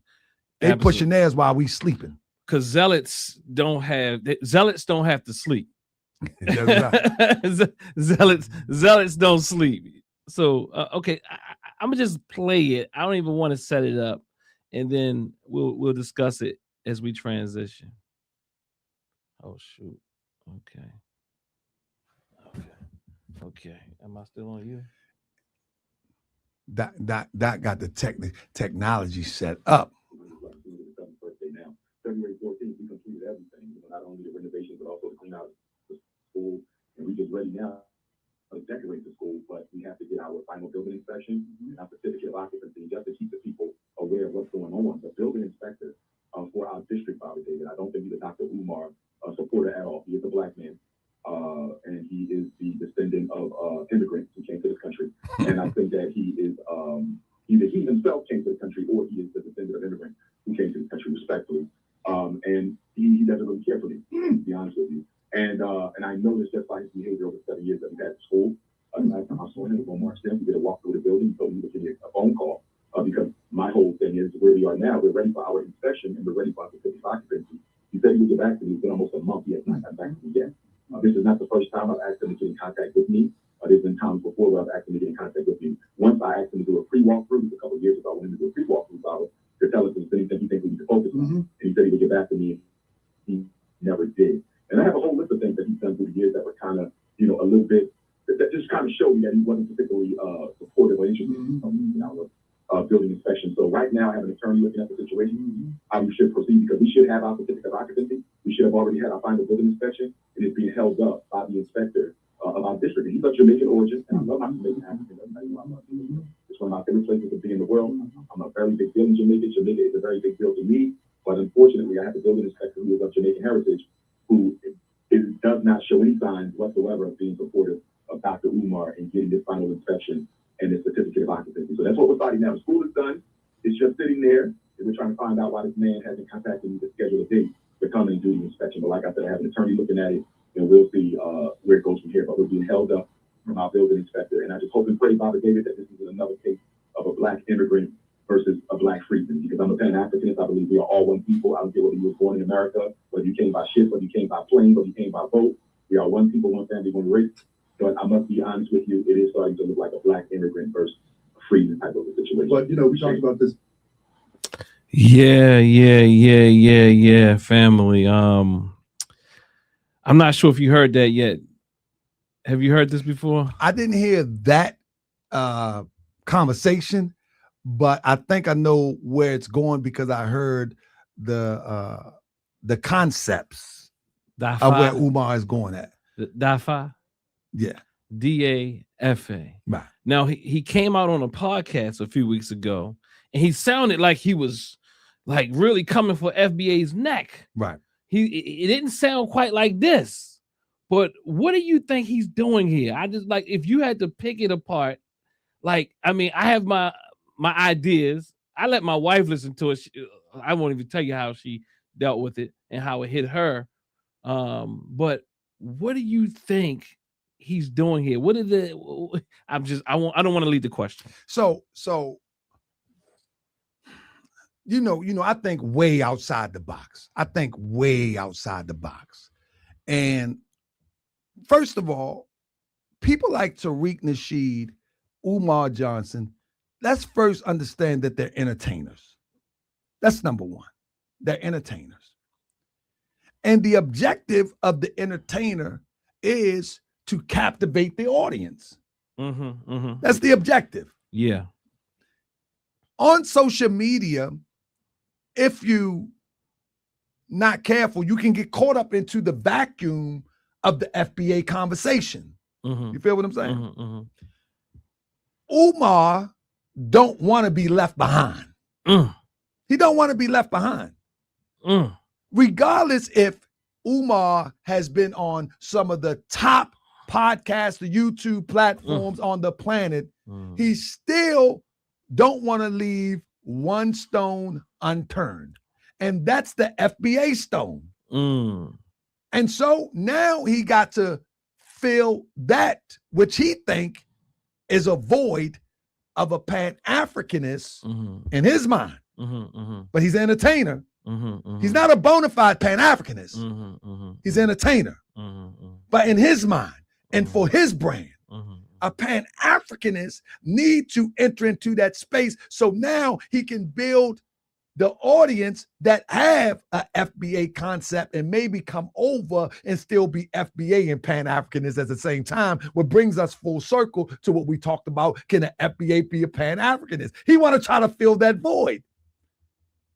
That is the objective. With a different name. Different name. Now, let me give a shout out to Carrie. Says peace to the host and the guests. Thanks for the super chat. I think I suck at giving a shout out, so I had to make sure I get it out. But shout outs to you, brother Carey. Always, if you want to jump in and come and talk to the dear brother, I know you always bring some reason. Another needed intervention. He says Islam. So you get what I'm saying? I get what you're saying. But you can't take Umar serious. Umar is selling a Umar brand. He said, I ain't loyal to.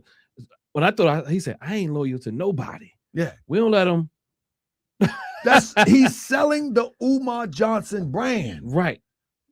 And this is the thing. All right, you've been in business. I've been in business. We understand branding. You know what I'm saying? Yeah. And in order to stay in business, I don't care if it's cable. I don't care if it's raggedy McDonald's. In order to stay in business, you always have to expand your services or your menu. At some point in time, he's expanding his menu. He's expanding his menu in a very manipulative way. But that's what entertainers do. Entertainers are by nature manipulators. Did you hear how he said, oh, he just out of nowhere. It wasn't even a need to identify the person's, if he was an immigrant, if he wasn't an immigrant. He said I think he's an immigrant. I think his people's an immigrant. That's FBA talking points. I think he's a Jamaican. That's FBA. That's how FBA talk. But then he said, I love all. Then the flip flop is that I love all my African people. I love Jamaicans. So it is to keep you confused and off center. That's FBA classic. Yes. FBA classic. You disagree with me? Where your mother from?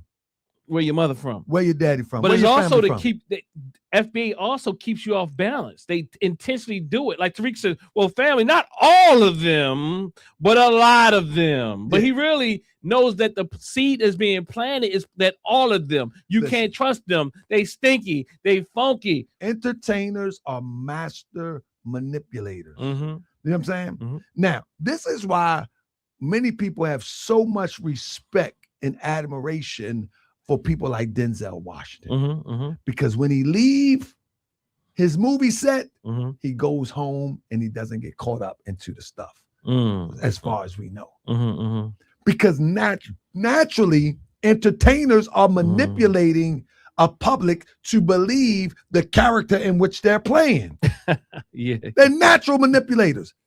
And just because on social media, see, the day of social media, man, it's a wild place. It's a wild place.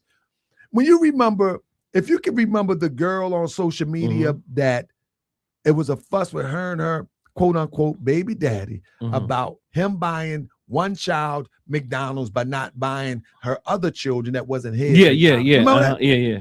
People didn't know that was a paid It was commercial. a skit, yeah. It was a skit, Mhm. but it seemed real. Right. But that's what I mean. Actors, entertainers are naturally manipulators. Tariq Nasheed, you can't tell. You ever watch a show? You can't tell that some of the people that call in are paid callers. You can't tell that. You can't tell that they voice actors. Like if you pay attention to, especially if you pay attention to social media, if you pay attention to how algorithms work, if you pay attention to how at the opportune time something jumps in. Like say for instance, you watch a show right now. You watch a show right now, and all of a sudden you got 93 people in the chat. Thank you, 93 people in the chat. And all of a sudden it spikes up to 10,000 people. Now you mean tell me that you ain't gonna be like, man, we got 10,000 people and you happy of 10,000? Or is you gonna say, man, hold up, what happened? Somebody done spiked my chat. I'm gonna say, if it's my chat, I'm gonna say, oh man, somebody done sent the bots. Yeah, I'm gonna say they sent the bots. Right. So in reality, that's the same thing with these entertainers that they call themselves commentators on social media. Umar, Tariq Nasheed, and a host of others. They're there to entertain and they there to captivate the audience so the audience can buy into their brand. See, Umar Griff is quite different than Tariq Nasheed's Griff. Umar Griff is the more popular he gets, the higher he can sell himself for money. So if a podcast want me to speak, this is how many views I got on this lad podcast. It's going to cost you 20 grand. You see what I'm saying? That's his grip. His grip is the more popular. So when he venture into the area of the DAFA or whatever it is, when he venture into that area, he's just venturing into manipulative, of course. He's venturing into another field in order to bring other people in to build more numbers so he can sell himself and get the bag. That's all it is. And the school, that's just a billboard. Yeah. That's just a billboard that's saying, look, we got it. We're there every year. Every year we got until he sell it. I've been saying this for a long time. He's going to sell it. He don't have no choice. He's going to sell it. But Umar is so wickedly wise that he is going to drain it until he can't no more, and then he'll sell it. So it's a billboard. So what we'll do, we'll open the lines up, family. I see a few people in the building now to come speak with our dear brother Grand Sheik Tahaka Bay, and I do agree with that. And it's just interesting though that in my chat, just a few other days, people like, oh, Umar, Umar still, like, some people still believe in Umar. I didn't know they was still doing that in the Pan-African spaces in 2026. Yeah. They would come like you gotta give Umar a chance, and then look what Umar does. Don't say nothing else to me about Umar after listening to that. You know that Umar was using and abusing the whole immigrant sensitivity that's already been created through Tariq Nasheed and all these other people. I mean, because it's serious. You start hearing this stuff enough, even if you don't agree with it, you'll start looking for the very things that they're planting in your mind. Look, I know I'm around Jamaicans in the Caribbean, so even me who know better, when you go around, you start because like you said, they start singing this. What's the song? Laffy Taffy. Laffy Taffy. It's just like if you're around a person that speak a different language and you start talking louder. Yeah. Hey, can I get a burrito? Like they deaf. Yeah. We start blending into the environment because we've been around it. Absolutely. And with someone who I consider myself a very stable-minded, very reflective and very objective person, but still myself, I have to see that I have to unwind from this information because it had you looking at things, you know what I'm saying, that ain't even there, or it is, or it would be, or if it is there, now you exaggerate it. I see they're right, you know. So let's bring some people in. They was Divine God Allah. Man, Divine God Allah, I think that's my people's right there. All right, let me see when he come in. Can you hear me? Oh, okay. Hold on a second. I don't want you on the stage looking like that, but hold on. Peace. What's the science? You state your name and where you calling from, or where you. I come in the righteous name of Divine God of Law. Calling from Northern California. And you know, I've been listening to you brothers. I want to say peace. I salute to the Grand Sheik and salute to the Doc. You know, you my brother. Is this my brother right here? Yeah. Salute to the Doc. I be on your content. I really appreciate all the science that you brothers drop. You know, and I want to add on by saying, you know, with the knowledge, right? Always look. Well, we have this thing called a zigzag zig, and how I always look it up was like this. Like, you know, a lost 5% is a zigzag zig. So there's 3. You got a lost 5%, brothers from the NOI, and brothers from the MSC of A. And I always looked at brothers had different roles to uplift our people, and bring them out of darkness and to bring them into light. You know what I'm saying? And to bring them for light. And I don't mind the term Pan-African. I don't call myself that. I push the line for Asiatic black men. That's just me. I don't expect everybody else to do that. Now, if you want to attribute that to the good brother Noble Drew Ali, or you want to say it was Elijah, well, I don't care.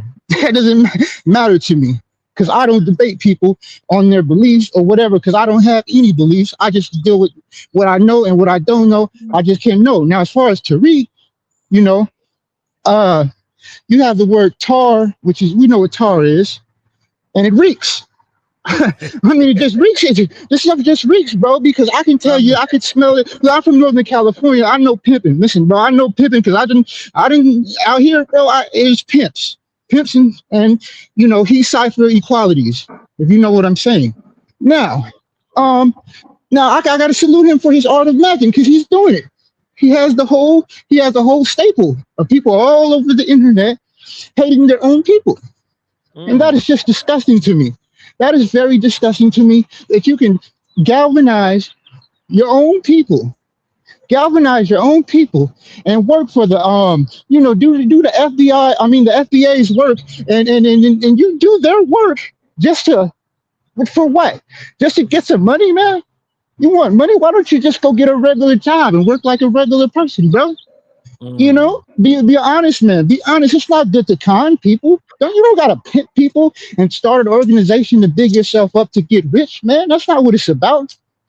It's about wealth is not just in cash. Wealth is also your health. Wealth is what you know and what you knowledge, and your love for your community. Your love for your community. Let me hold on. Let me just keep building this a little bit more. I got something else, and I'm gonna let you add on, Grand Sheik. Now, you know, Grand Sheik, even though with the brothers from the Moor, like if you're born out more, because you know we're mathematicians and a lost 5%, and you know the black man is God. So, you know, more M is the 13th letter, O is 15. If you add all that up with the R and all that, yeah, that's going to come back to 7 too. So even though they don't necessarily see things the way we see things, that doesn't matter to me. They play their position, and I love those brothers. You know, I just don't like the debates. I'm not into the debates. You know, I'm more into the just teach teach the little ones, little babies, the younger ones, and teach them to grow up to be the best people they can be in society so they can have a great future, man. Brother But go Divine ahead, God Granny. Allah. I didn't put the 2 minutes on you, but you well over it though. So Okay, peace. That's all I wanted to say. And I wanted to say this about another man, a black man talking about slapping another black man. If you spell the word slap backwards, it's pals. Instead of slap me, why don't we just be pals? Look, Why don't we just be pals? Look, we need to do a whole episode. I mean, a whole series on you. But what we're gonna do is let's see what the brother And you know, Granny and more backwards this room. And I'm glad you brothers that got me in the room, and I appreciate you brothers, and you guys are Brother Divine. That's my guy. Look, I love you, brother. You be flowing. I had to put you on mute just a bit. So what you got for him, there? Well. I know. Divine God of Law say he don't like the debates, but I think we demonize debates, and that came from the Sinetta era. When a John Henry Clark debated, we loved it because it was classy, it was respectful, and it was very direct and straight to the point. If we can get back to the educated aspect of debates that exudes class and respect, debates are a beautiful, beautiful thing. Yeah. The problem is that we went down that path where people were getting paid for the antics and not the debate. So that's the thing about that, and we need to get back to that. Lastly, Divine Law. The 5%er, from you say, you don't call yourself Pan-Africanism. You have to think about the principle of what Pan-Africanism is, and you say you're the Asiatic black man, but you just said Asia and you already over here in America. And for you to come from Asiatic to here in America, you had to traverse through certain territories in order to get here. And in that travel, your ancestors have touched multiple tribes, multiple countries, to lead you into the plantation here, or for you if you claim that you are 5% because you're indigenous here. We just didn't pop up here, is my point. So we are intercontinental people, if you will. We are a world people. And so, yes, it's good to focus on home, and we should focus on home, but we should not and never should we allow anybody to make us believe that separation from the diaspora is an option. Appreciate it. Let's get our dear brother. We got James Harlem is in the building. But before, hey, I'm gonna bring my dear brother KP up now. James Harlem, you know him? He famous now. I don't know James Harlem, but what KP is it? KP is Carrie. Oh, I don't know KP. I thought it was KP of Park Heights. No, not Kate. I thought it was Kevin. Not KT's kitchen. Oh, KT. Yeah. But KP is a powerful brother. James Harlem is a FBA, the one who said that Tariq was sent, or that. Oh yeah, I would love him to come on. I'm gonna be quiet. I want to hear it. It was sent. Yeah. Or he was the word. He don't cuss you out, do he? No, he's a respectful person. All right, good. He tries little pop shots and he goes in a little bit. But let brother KP. I'm gonna let KP come up first, and I'm gonna let KP, if he wants to, he can sit in the background. If he, KP family. What's up, KP? What's popping? Peace, Doc. Peace to the Moor in the house, Grand Sheik. Peace to you. Peace, KP. And peace to the God, Divine Allah. If everyone was like him, then fine. We could have different schools, different esoteric thoughts, different mystery and all that. But yeah, the reason why I came up was to agree and disagree a little bit. I agree that these guys are funny, right? There's a comedic value to Tariq. There's a comedic value to Umar Johnson, but I would counter that that's what makes them so potentially dangerous. And I say dangerous because we already live in a society that is virulently, violently anti-Black, right? And we already see instances currently where, like, the federal government, for instance, targeting immigrants generally, right? Targets Jamaicans and Haitians and Bahamians, people who otherwise, as we all know here, are Moors, are 5%ers, are members of the UNIA, right? Caribbean immigrants, African immigrants serve largely, and this is historical, as a bulwark, right? As an addition to the Black resistance movement in the United States, right? And this could be proven historically, right? Some might say because of segregation, they were forced to live next to, but that's BS, right? Because Black immigrants intermarry, they become African American after the second generation. So my thing is, Umar could play these games, Tariq could play these games, but ultimately this is becoming dangerous out here on these streets because you allow the government to continue to demonize, and that alliance got to be reciprocal is what I'm trying to say. You know what I'm saying? And it inspires beef. Like the doc here has 2 beautiful children. Mother's Jamaican. They go to school. Somebody wants to pick on them because they Jamaican and their parent is echoing this FBA nonsense. It creates unnecessary friction and beef, and that's my worry, that all this demonization, objectification of Black others, it adds fuel to already an anti-Black violent atmosphere. What do you think about that? Oh, so that's a great observation. And so the way my mind work is, I ask myself, have this existed prior? Of course. We joked about Africans booty scratchers. We joked about they stink when we get in the cab. We joked about things like that. And of course, in their circles, of course, they probably said things about us. You know what I'm saying? Of course, I think the difference is from then to now is now they're politicizing it.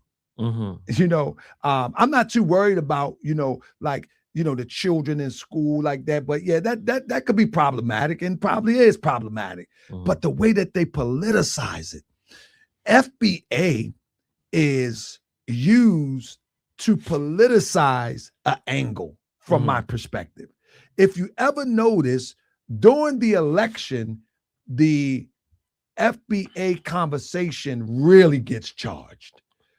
During the Trump administration trying to get back into office, it was the FBAs that was dragging Kamala. Now, she was giving them the ammunition, of course, cooking greens in a tub and all this old foolishness. But the politicizing of degrading one person of African descent of another is the worst thing that is becoming of this, because at the end of the day, it's the powers that be that is paying these spaces, and they own these platforms, and they can control the algorithms with bots to get it out there so the children can ultimately receive this poison. So to your point, I definitely agree with that. But the politicizing of this divide is crazy. No doubt. And let me just give one more example, and I'll shut up. For instance, I just heard a brother today talk about Memphis. Memphis being the largest densely African-American city in the United States, or at least that was the claim, right?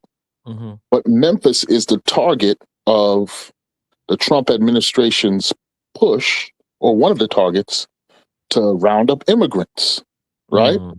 And so guess who gets caught in that dragnet, in this Black hearth?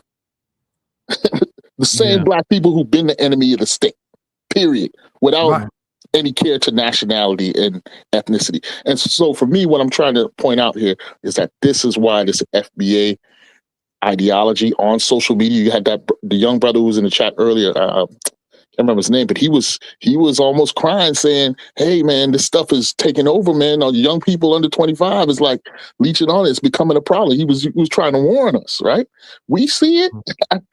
Was it Robert? I don't know who it was, but yeah. So So I'm saying it may seem funny now, but this is how these hate movements that turn into. I don't want to really scaremonger. I'm not all about scaremongering. I know how to handle myself too. If you shoot at me, you my enemy. I don't give a damn where you come from. You know what I'm saying? but I think the time to laugh this stuff off and treat it as casual banter is past. And I like and appreciate what you do, because I know you take Tariq to task on a regular basis. Taj Tariq. So and Dr. Asar does that with precision, coming from his analysis as well. So I appreciate you two brothers, and just wanted to make that point. Yeah, brother KP, I appreciate that. And I think that what I'm hearing you say, I think that I believe, and he's here, he would agree as he did. But I think there is something that that is essential to what brother Tahaka Bay is saying as well. I don't think he's saying that he's calling them entertainers. But in a sense, I believe he's calling them entertainers in a sense to say these people are acting. Yeah. They are acting, and actors are great manipulators. Mm-hmm. And they're great manipulators of our minds. I think that it's a both and. So he's saying that because they're skillful and they're skilled, and they're also unloyal, because the next grift will come. In fact, I think he shows on his platform like how Tariq Nasheed has come all the way from the Melanin Nation to a Pan-Africanist to he was a Moor, and he did all the things. He dressed up, what they call cosplay or what have you. I don't know what it means, but I think I'm somewhere in the ballpark. Absolutely. You know what I'm saying? But so there is Umar Johnson is a performer that manipulates and implants doctrine and ideas in the minds of our people in the name of Pan-Africanism, which is dangerous. Tariq Nasheed says it's not an ideal or ideology, but they're walking around like robots with batteries in the wind-up thing in their back, and they will attack. On the few will attack. The few zealots will attack.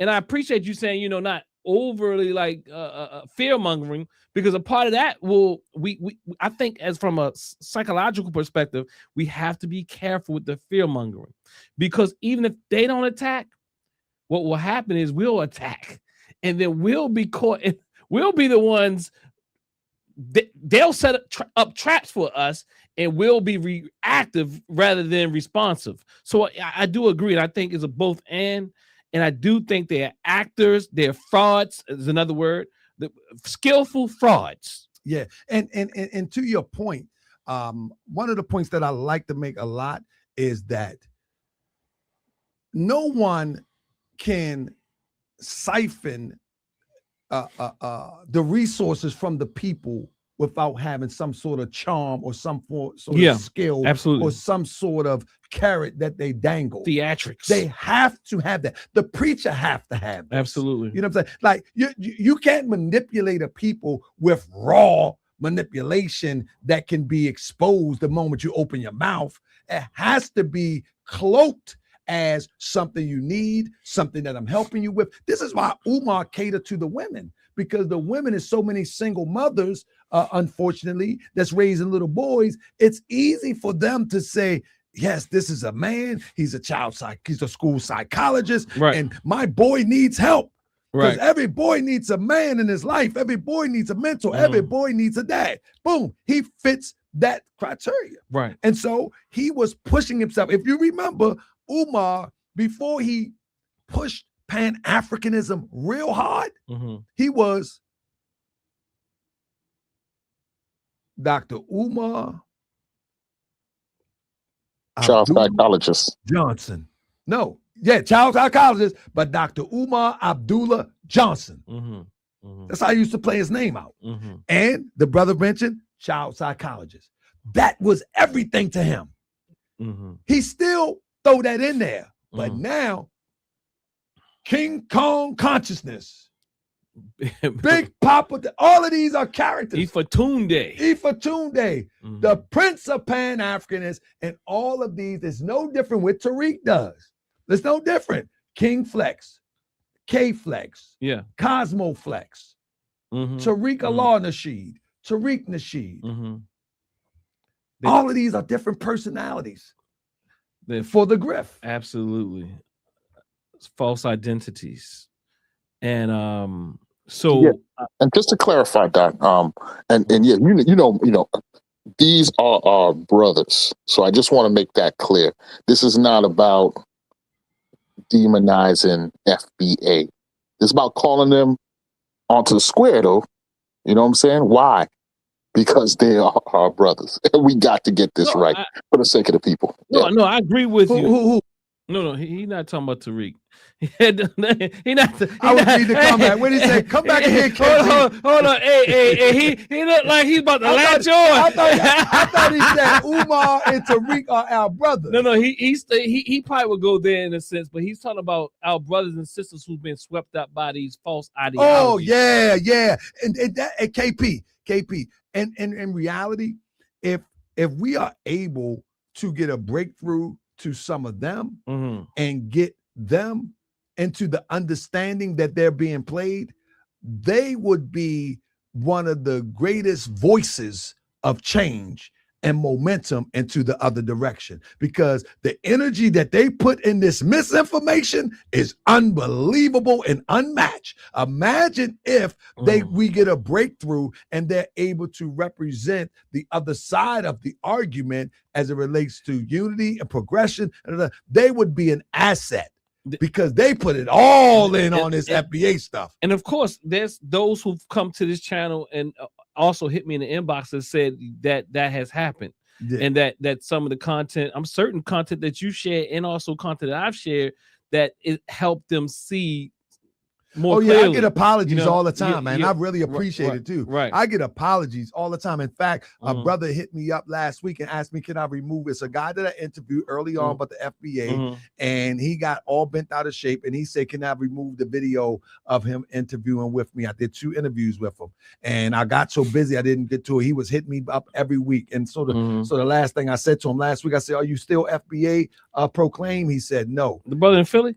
Nah, I ain't gonna tell you who he is. I'm trying to get what's up with him? He's embarrassed about what's FBA. up with the cat in Philly though? He's a good brother. He's still working, brother. He's not FBA. Not FBA. No, he's not. He used to be like FBA, a different group. Can I answer this guy Robert Tran real quick?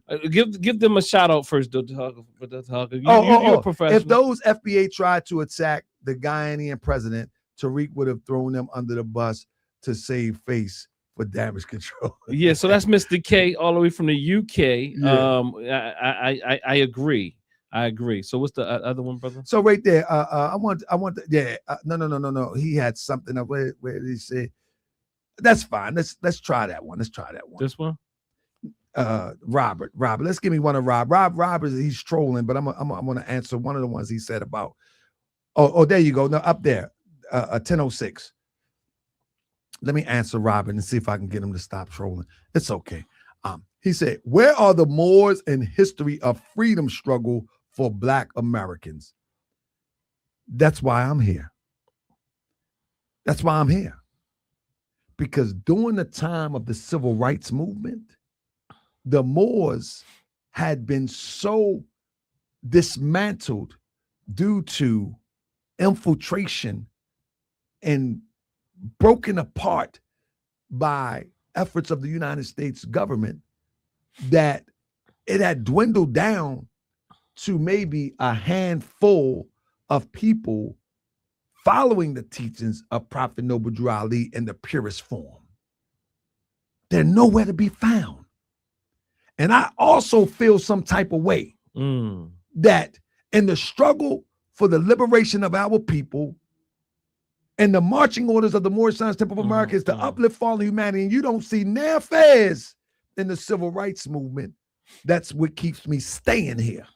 The next time you see affairs around or amongst the civil rights unit is a movement is one carrying Malcolm X coffin. But you never see affairs in there. So Robert, you have a great point.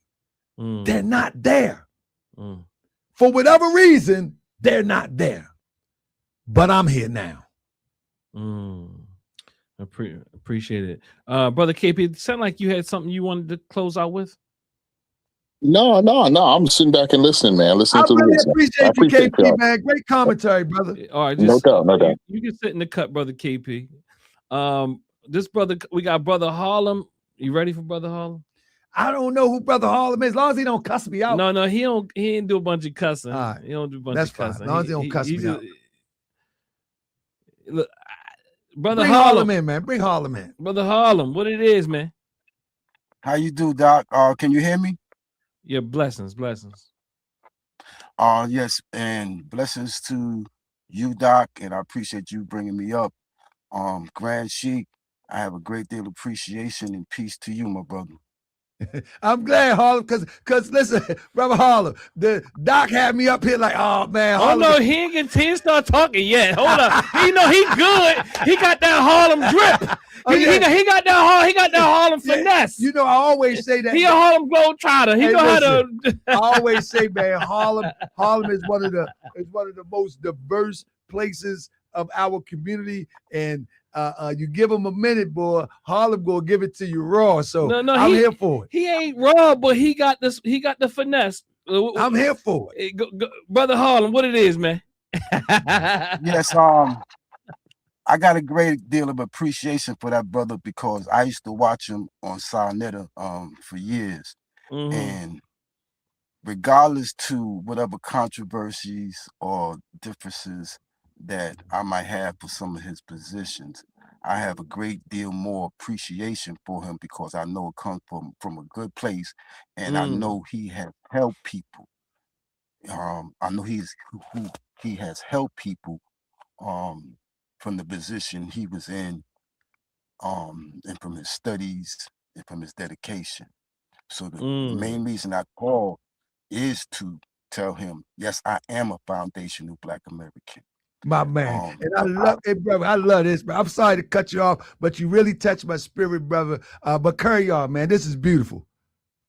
Well, this is for real too, my brother, because I wouldn't call for any kind of disrespect or any kind of controversy, because I don't think you deserve that from me, because like I said, I do have appreciation for the fact that you are trying to help Black people in particular, regardless to your entertainment value, because your music is fire. I mean, your music is fire. I'm gonna let you know that's straight up. And your personality is, is uplifting too. And you're just a good brother.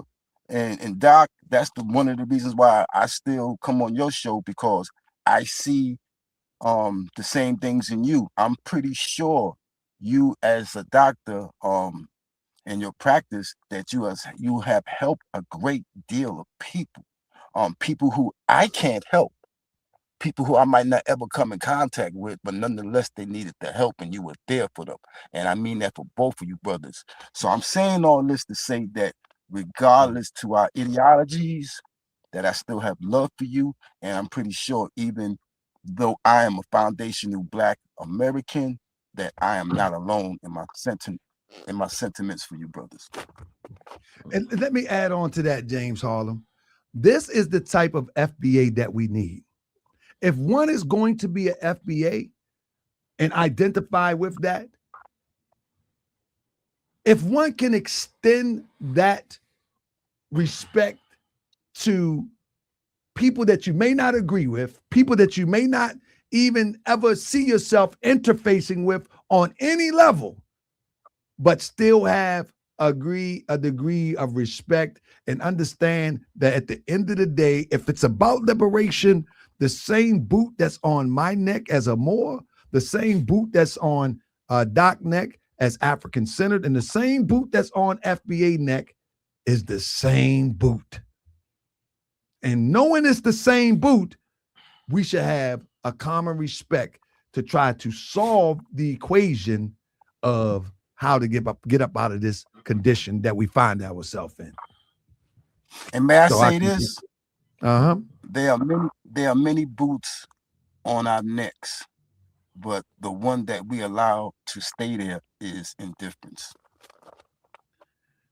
Well said. I like that. All right, look, brother Harlem. I like that. You gotta go with that. That's a mic drop, Doc. Yeah. I mean, I'm saying mic drop because look, he come in today. You must got some special juices flowing over there. Cause look, but brother Harlem, I appreciate it, and this has been quite the experience with you today. Stay tuned. I gotta go back and watch the old show. See what it's all about. Peace. Peace. Thank you, Grand Sheik. Thank you, brother. So that was James Harlem, y'all. I don't know what I missed. That brother was fire, brother. Hey, look, the work is look. I think that remind me of I think he waking up. That remind me of my FBA brother from New Jersey, Big T. Remember Big T? He was FBA early on, and we had good shows together. And he won't pick up the phone no more. I think he fell off too. Well, James. I think James Harlem. Look. I'm speaking about you while you're there, but I think he sees some things that ain't. He sees some things over there that's not actually accurate. Why can't the brother just show humility for something that he come to respect in you and I, and leave it at that? Who you talking to me? With his comment, brother, that was good. Right? No, because you ain't been here. I know. I won't be like that. Hey, no, I'm trying to give it to you just a little bit. No, because I appreciate him. Yeah, but this is a different one. This is a Let different. the mic drop. Look. So this ain't the more that can remember. No, you gotta let the mic drop, man. He dropped the mic on that one. No, the people in the audience, we gotta transition. Okay, look, because we love our dear brother. Okay. But and so he used to turn up on you? No, he don't turn. No, he spews a lot of FBA talking points. Yeah. Right, but so that's his ideology. Well, I was going to say that I appreciate him at least calling it an ideology today. You just said you're gonna leave my brother alone. No, this is a teaching platform, and it's a process. That's what I'm really saying. Doc, no, it's a process. I'm thinking he's going through the process. That's all I'm saying. And he said it was an idea. We might have different ideologies. So again, FBA not gonna sound like that. You done messed up this much. FBA, you gonna see that on Instagram tomorrow. FBA he is coming to see that is an ideology. I appreciate that, James Harlem. All right, so brother Bakari, what it is? What's going on, Doc? Nothing much was happening. Everything's everything, my brother. What's going on? The more you're gonna remember. Tahaka Bay. What's going on, brother Bakari? The more you can remember, huh? Yeah. Hey, I like when you said that they are actors, right? And how they could, being an actor, you can get people to follow you. Like I'm cool with Clifton Powell, right? Right. In one of the roles he played, in one of the stories he always tell how somebody really walked up to him and like, man, if that was my niece, we'll fuck, man, me and my boys gonna fuck F you up out the south side. Cause even though he was doing a movie, you understand what I'm saying? Right. So people will follow that, right? But the reason I think Tariq can scam so well is something a term I learned called learned helplessness, right? Mm-hmm. See, learned helplessness. They will give to Tariq because they're not responsible for doing anything. They don't think they can do nothing because we've been taught everything negative about us. We remember Tulsa, Oklahoma, and how they blew Tulsa, Oklahoma up, right?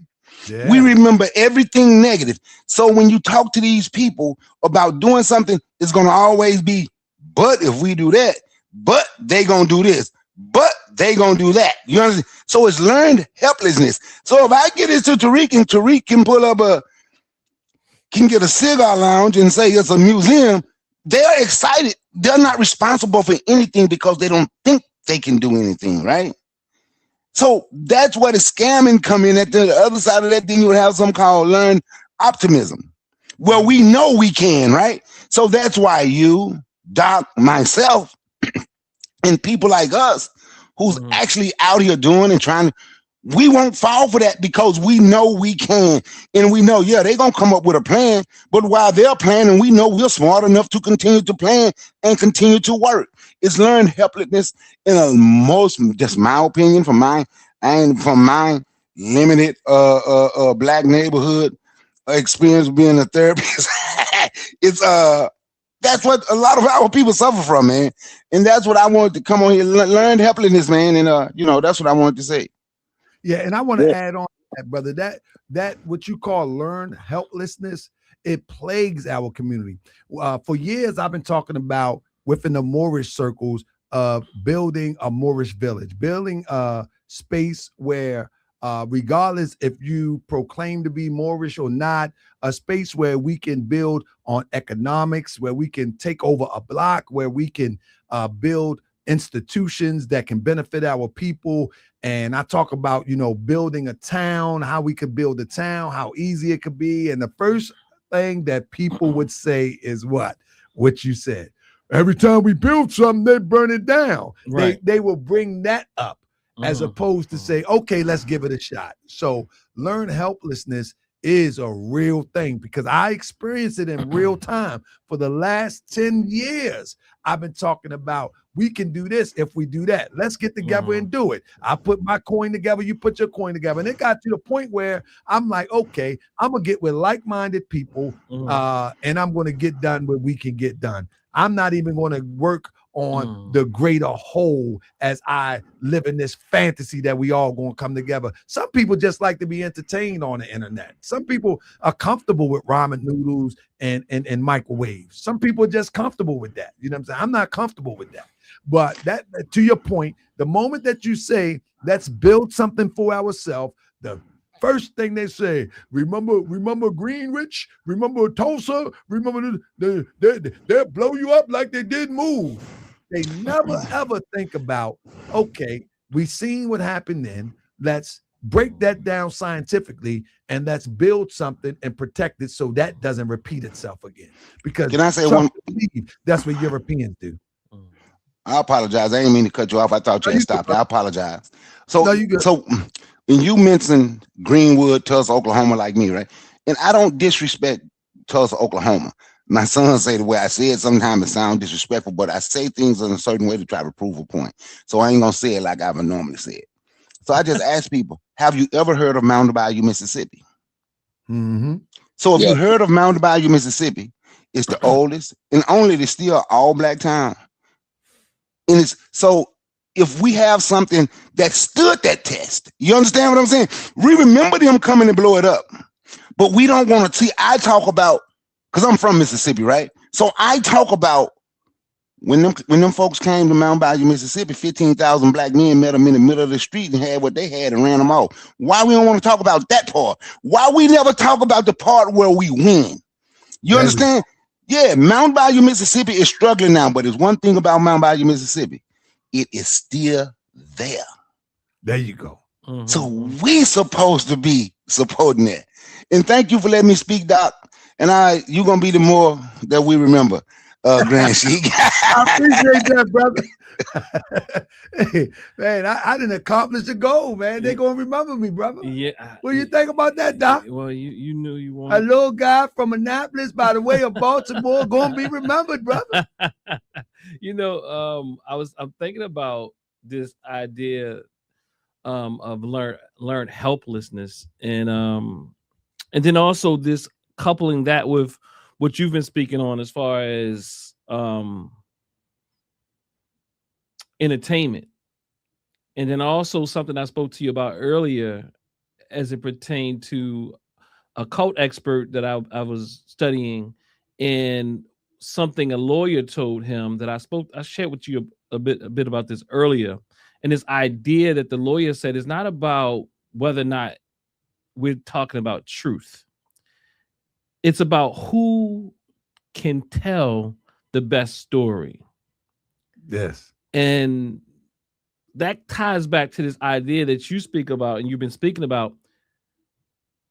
Tariq Nasheed and Umar Johnson are some of the best storytellers I've met. What I mean by worst, for me, I can see straight through it. Right. But for many people, it actually aids in their in a gravitational pull to what this brother is calling learned helplessness, which I would also call, in other words, codependency. Right. You're codependent on your cult leader. You're like people, yeah, you're codependent on your cult figure. And both Tariq Nasheed and Umar Johnson are a cult of personality. Absolutely. Whether or not they formalize these things or organize these things, there is some structure there. It's just you don't know it's there. That's the wickedly wise part of it, Right. that you don't even think it exists. And they have you believing that it doesn't exist. Tariq Nasheed have you repeating the very words that he says. He has you repeating the idea that there's no organization, there's no leader, but you're saying exactly the same words he says. Every time they ask you, where are you from? That's the first quote. That's like the first question. And you don't think I see the battery in your back? Go ahead. This, what you're speaking to, is what I adopted on my platform, Morse World TV. Mm-hmm. It's the adapt aspect of dispensing information, Mm-hmm. because I know that they're acting. Mm-hmm. I know that they're entertaining, Mm-hmm. but they're acting and entertaining with a goal, and their goal is the grift. Absolutely. So in order for me to compete, right, Mm-hmm. I have to throw some entertainment in there. Absolutely. You understand what I'm saying? Yeah. I don't have to, Right. but it's effective in this social It's part of media the era. And guess what? It's a part of my He personality. who tells the best story. That's right. So it's a part of my personality Yes. anyway. I rap anyway as a form of relief, not trying to be a rap star, as a form of getting things off my chest. If you get me mad, I write a song about Africans love griots. Yeah, that's what it is. Mhm. So, but I understand that part about them. Mm-hmm. Now, here is the hook, line, and sinker for how I do it. Mm-hmm. Because I know that they are exceptional manipulators. Absolutely. They're very good at it. Mm-hmm. The only way I feel that I can offset that, because the way they manipulate is so unbelievable. Right. I have to do a PowerPoint every show. I have to show you imagery. I got you, Mhm, because mhm. the way that they Tariq standing right by Tucson Overture Mm-hmm. in the breezeway. Right. I gotta show you have to that. plant the image. I can't just say that to you. Right. I have to show it to you. It's because I'm doing the same thing you're doing, but I'm doing it for a positive impact. Absolutely. You're doing it to manipulate and grift. Absolutely. And because you're doing it to manipulate and grift, I gotta go a step above. Right. I gotta go a step above. I gotta give you a PowerPoint. You know how long it takes to put a PowerPoint every show I do? If I do 4 shows, you know what that takes away from my family? You know what that takes away from work? That's work, brother. Absolutely. You know what I'm saying? And people don't consider that part. Yeah. But I know that these people are working overtime just talking. You ever hear Tariq talking, just make up stuff as he go along? Yeah. He did it on Vlad.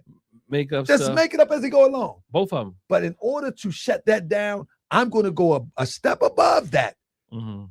I'm not going to use bots either. Mm-hmm. I'm going to take 5,000 views in the course of 2 weeks Mm-hmm. and leave it at that. And sometimes 10,000, Mhm. maybe 20. I leave it at that Mhm. because I know your 60,000 bot views Mm-hmm.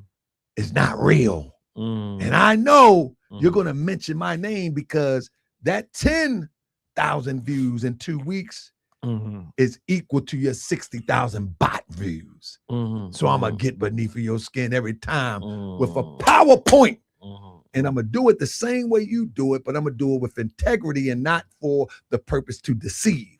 Yeah. Because because it's about liberation of the mind first, and as the people, body will follow. Yeah, and that's why, I appreciate that. Like that story is so essential, right? And I talked to some people who've called in, and see, I've become way more intentional with how long I let people speak and what they say, because I understand it's part of the image or the imagery that's depositing in our minds. But also, I'm very much more intentional because a lot of times what we want to do and what we don't realize is we want to fight every battle. Like, for example, I agree, brother. you know, I'm a very critical person. So, it ain't nobody that I'm gonna sit across from and I don't have some challenges. Like, and I know the same thing for you, right? Like that, but I'm not gonna chase every goddamn rainbow and every fact and go here and go there because I understand we at war.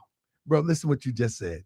You said, I give people time to talk. You know what I'm saying? I give people time to talk. You ever notice on my show when I have someone on the show and they talk real off the wall and I get accused of cutting them off? Cut them off, cut them off, cut them off. Right.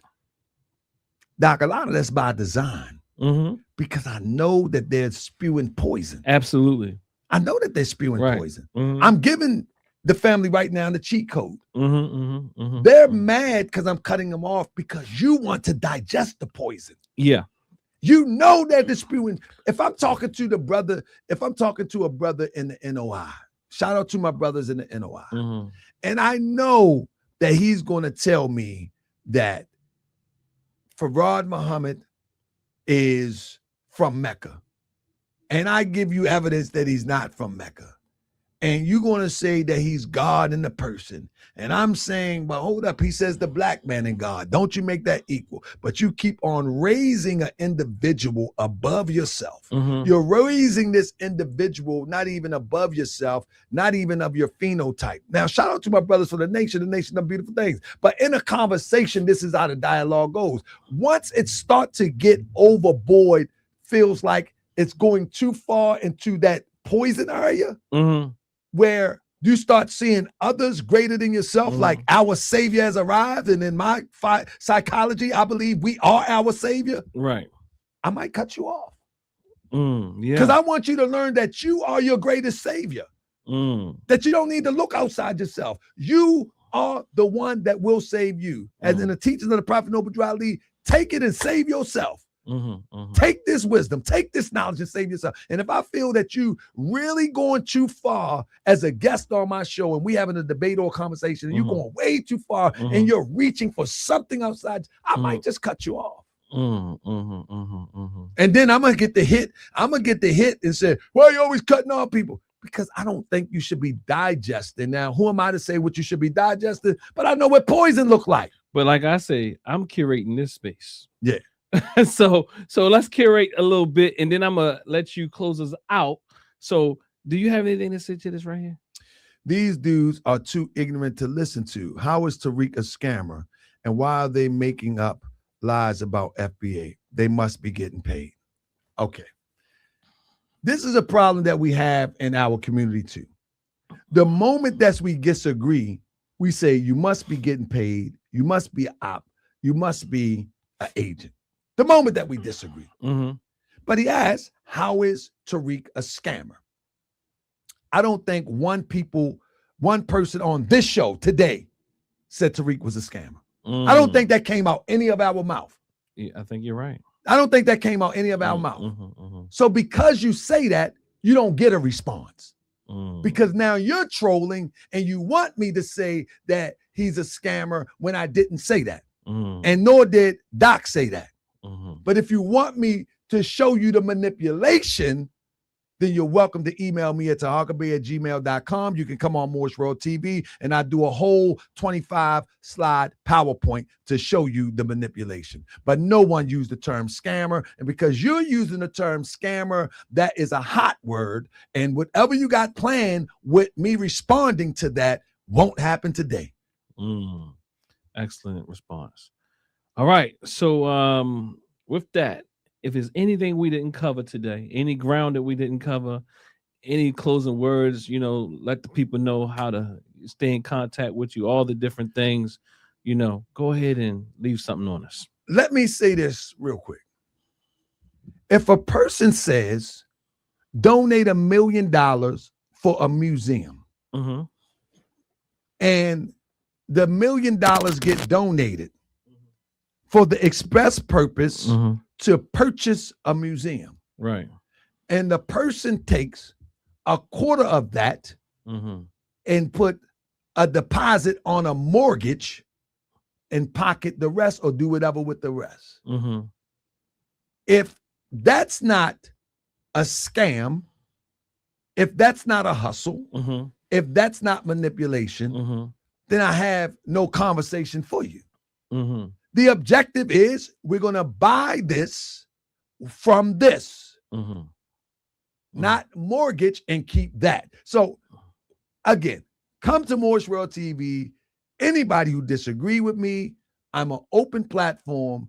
Mm-hmm. I just ask, don't be cussing me out because I can't cuss you out because my family listens to this and I be around my children 24/7 and my wife probably listening to this show right now with my children, my baby or whatever, going to sleep. And so anybody's welcome to my show. And this be my last words. Anybody is welcome to come to my show and ask me anything, pseudo Moorish science, Prophet Noble Drew Ali, a scammer, whatever you want. I just ask that you don't bring your foul, filthy language to the show because I have people that watch this show that really don't need to digest your filthy language. And you should be trying to correct your articulation of your thoughts more better anyway, period. And thanks for having me, Doc. Well, I definitely appreciate you coming on. And I appreciate the response. I appreciate everything you've left on us today. And I appreciate you answering, but not answering, but answering, but answering. Well, you know, when somebody baits you, Doc, you just like, hold up, why should I take the bait? You know, and you know, because I think about the polites. I've been pointing at these things for years. I think about the Nature Boys. All you got to do is look at the track record. That's it. If I highlighted it, at some point they go down. At some point it comes out. And nobody, I think Polite was a great entertainer. I think you spoke about that earlier. And the fact that, now I will say fraud, and I'll be very clear. Polite was an amazing fraud. Right. And I say he was amazing fraud because I gave him the benefit of the doubt early on. You know what I'm saying? He was an amazing fraud. You know what I'm saying? Polite, I remember at the height of Sadnetta and Polite. And these guys offered me to come and do the debates, wanted to pay me all this money. I remember even Polite offered, Tahaka Bay, man, you got to come out California with me. You ain't going to believe it. That's around the same time that he came to Baltimore. You ain't going to believe it. You got to come out there with me. I'm like, nah, I'm good. I'm good. And, but you know, the straw that broke the camel back is when he scammed the guy here, you know, and then at the event we were at. Polite. Yeah, absolutely. And then I began to look back retroactively, like, God, this guy's good. He never got anything from me. And we helped to get people money back. But you were saying you was doing Tahaka Bay then. You know what I'm saying? And at that point, that was a wake-up call for me because I thought you was crazy. You thought who was crazy? I thought you was crazy. You thought I was crazy. Only one I thought was normal was your father. I thought you was crazy because I'm like, okay, I understood that Polite was using the antics to teach people. Right. But when you pull back the layers, he wasn't saying nothing. And then remember all the books that was on the table? 99 books. All the props. And I bought the books. They were horrible. I had to do my research and the real estate was bad. But you was on, my point is, Doc, you was on it then. And I thought you was crazy. And I thought you was disrespecting me because I thought he was on to something. Yeah. So you was on it way before a lot of people. You know, I was on it with the Moorish misinformation, but the conscious community hustle, you was smack dead on it before. You probably was one of the first, bro. Like when you really think about it back then, who else was calling that out? Not many. Not many. Yeah. So yeah, you definitely deserve your props for your all seeing eye. Yeah, real talk. The all seeing eye. And I appreciate that, because it's, so crazy is that I don't care how many times I tell people, it always comes to be the what they call it comes to light. But you know what got me about you, Doc, and we'll let it go with this. We might have to do this once a month. You know what got me about you is that you seen that so clearly, but you have so much patience. Well, okay. What do you mean by that? You do. You have patience with the FBAs.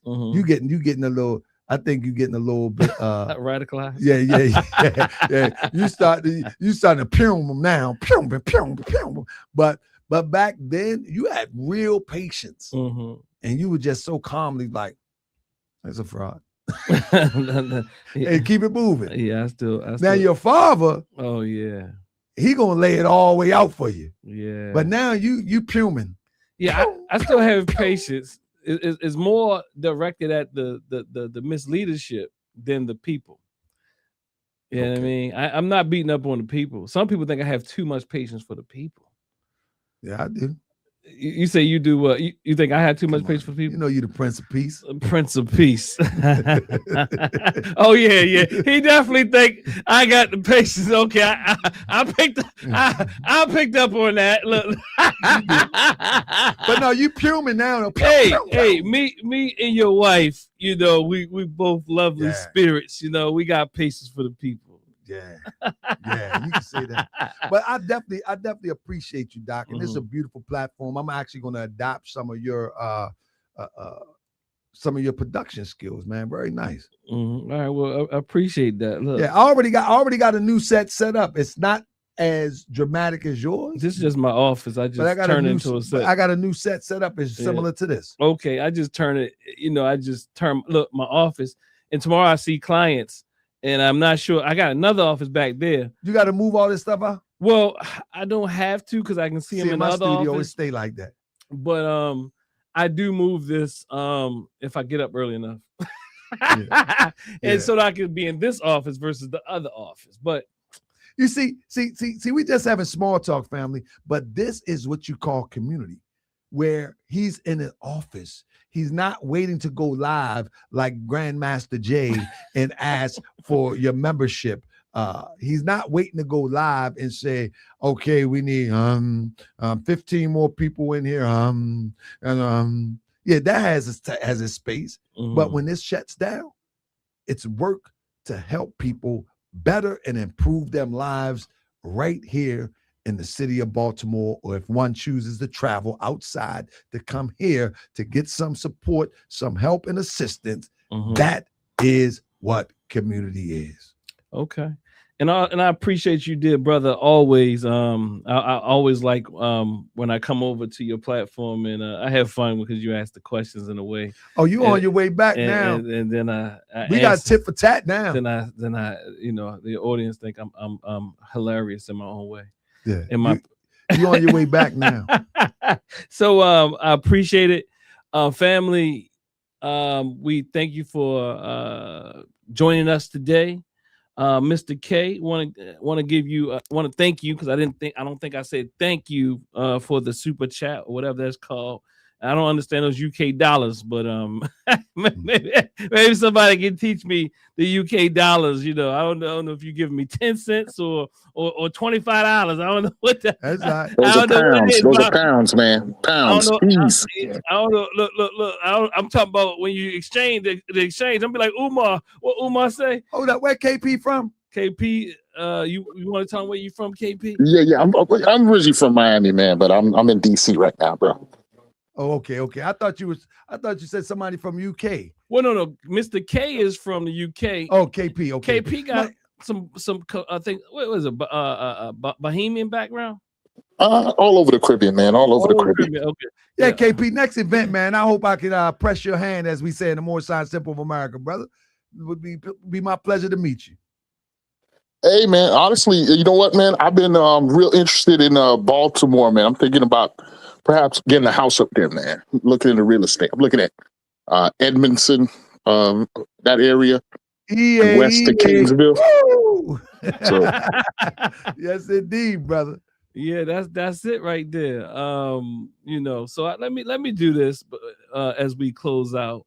You know, so Baltimore, you know, I think you should come to Baltimore, man. A lot of people definitely when they're in the area from the DC to Philly, they like, you know what, I'm considering Baltimore, and I would say, you know, it's a good place to consider. Man, I was looking for something. And, yeah, Baltimore got a bad reputation for whatever reason. I got to catch a bad rap, but Baltimore saved my life. You know, the opportunity here, the people here. I remember when my wife first moved here from upstate New York, she broke down right where the Freddie Gray riots kicked off, right by Mondawmin. And all of the D-boys ran up to the car and was like, "You gonna be all right?" She was like, "I'm calling my husband. I'll be all right." They was like, "No, we gonna be right here. We gonna be right here till he pull up. You good. You good." You know what I'm saying? And it's a contrast different to what people tell stories about Baltimore. And when I pulled up, the brothers out there was like, "Oh, that's your husband. All right, man. She was good around here." Because you know that area right there is a little bit off the chain. It's always gotta give it to us. Why do we come this way? Yeah. Where does that confidence come from? I mean, so I think I'm from Baltimore, that's why. I'm from Baltimore, that's why. I'm from Baltimore, that's why. I'm from Baltimore, that's why. I'm from Baltimore, that's why. I'm from Baltimore, that's why. I'm from Baltimore, that's why. I'm from Baltimore, that's why. I'm from Baltimore, that's why.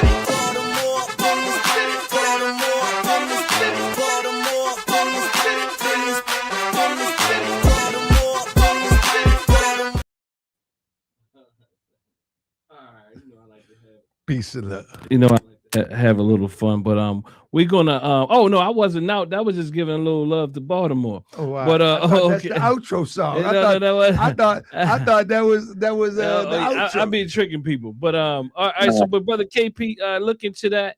And family, I'm gonna say we're gonna get out of here. My technology that my brother was telling you about is doing something weird right now. And what I will say here. Yeah, it's static up in here. So anyway, family, please like the video, thumb up the video, share the video. Make sure you go over there to Morris World TV if you ain't already over there, MWTV, and subscribe to our Dear Brothers platform. And family, until when you claim your Africanness, you're going to get your mind back. Generalized black woman is doing this and being this. That is that is irresponsible. No, when you claim your Africanness, you're going to get your mind showing back. me, you know, black and proud. Claim your Africanness, black and proud. I think that as a person who has a page, what is the status of people with half FBA? When you claim your Africanness, you're going to get your mind back. That's why I was laughing, because I am claim your Africanness. I'm not saying the framework doesn't do a thing, but become a part of it. We've been embrace it. To black men become a part of it. Embrace in the control. We become a part of it. Only embrace it. That those to me one of the best stories I've ever heard. Embrace it. When you claim your Africanness, you're going to get your mind that back. mental growth takes place. You've been misled by leadership, for instance, that thinking you can consume. When you claim your Africanness, you're going to get your mind back. Black and I'm proud. Claim your Africanness. Black and I'm proud. I'm telling you,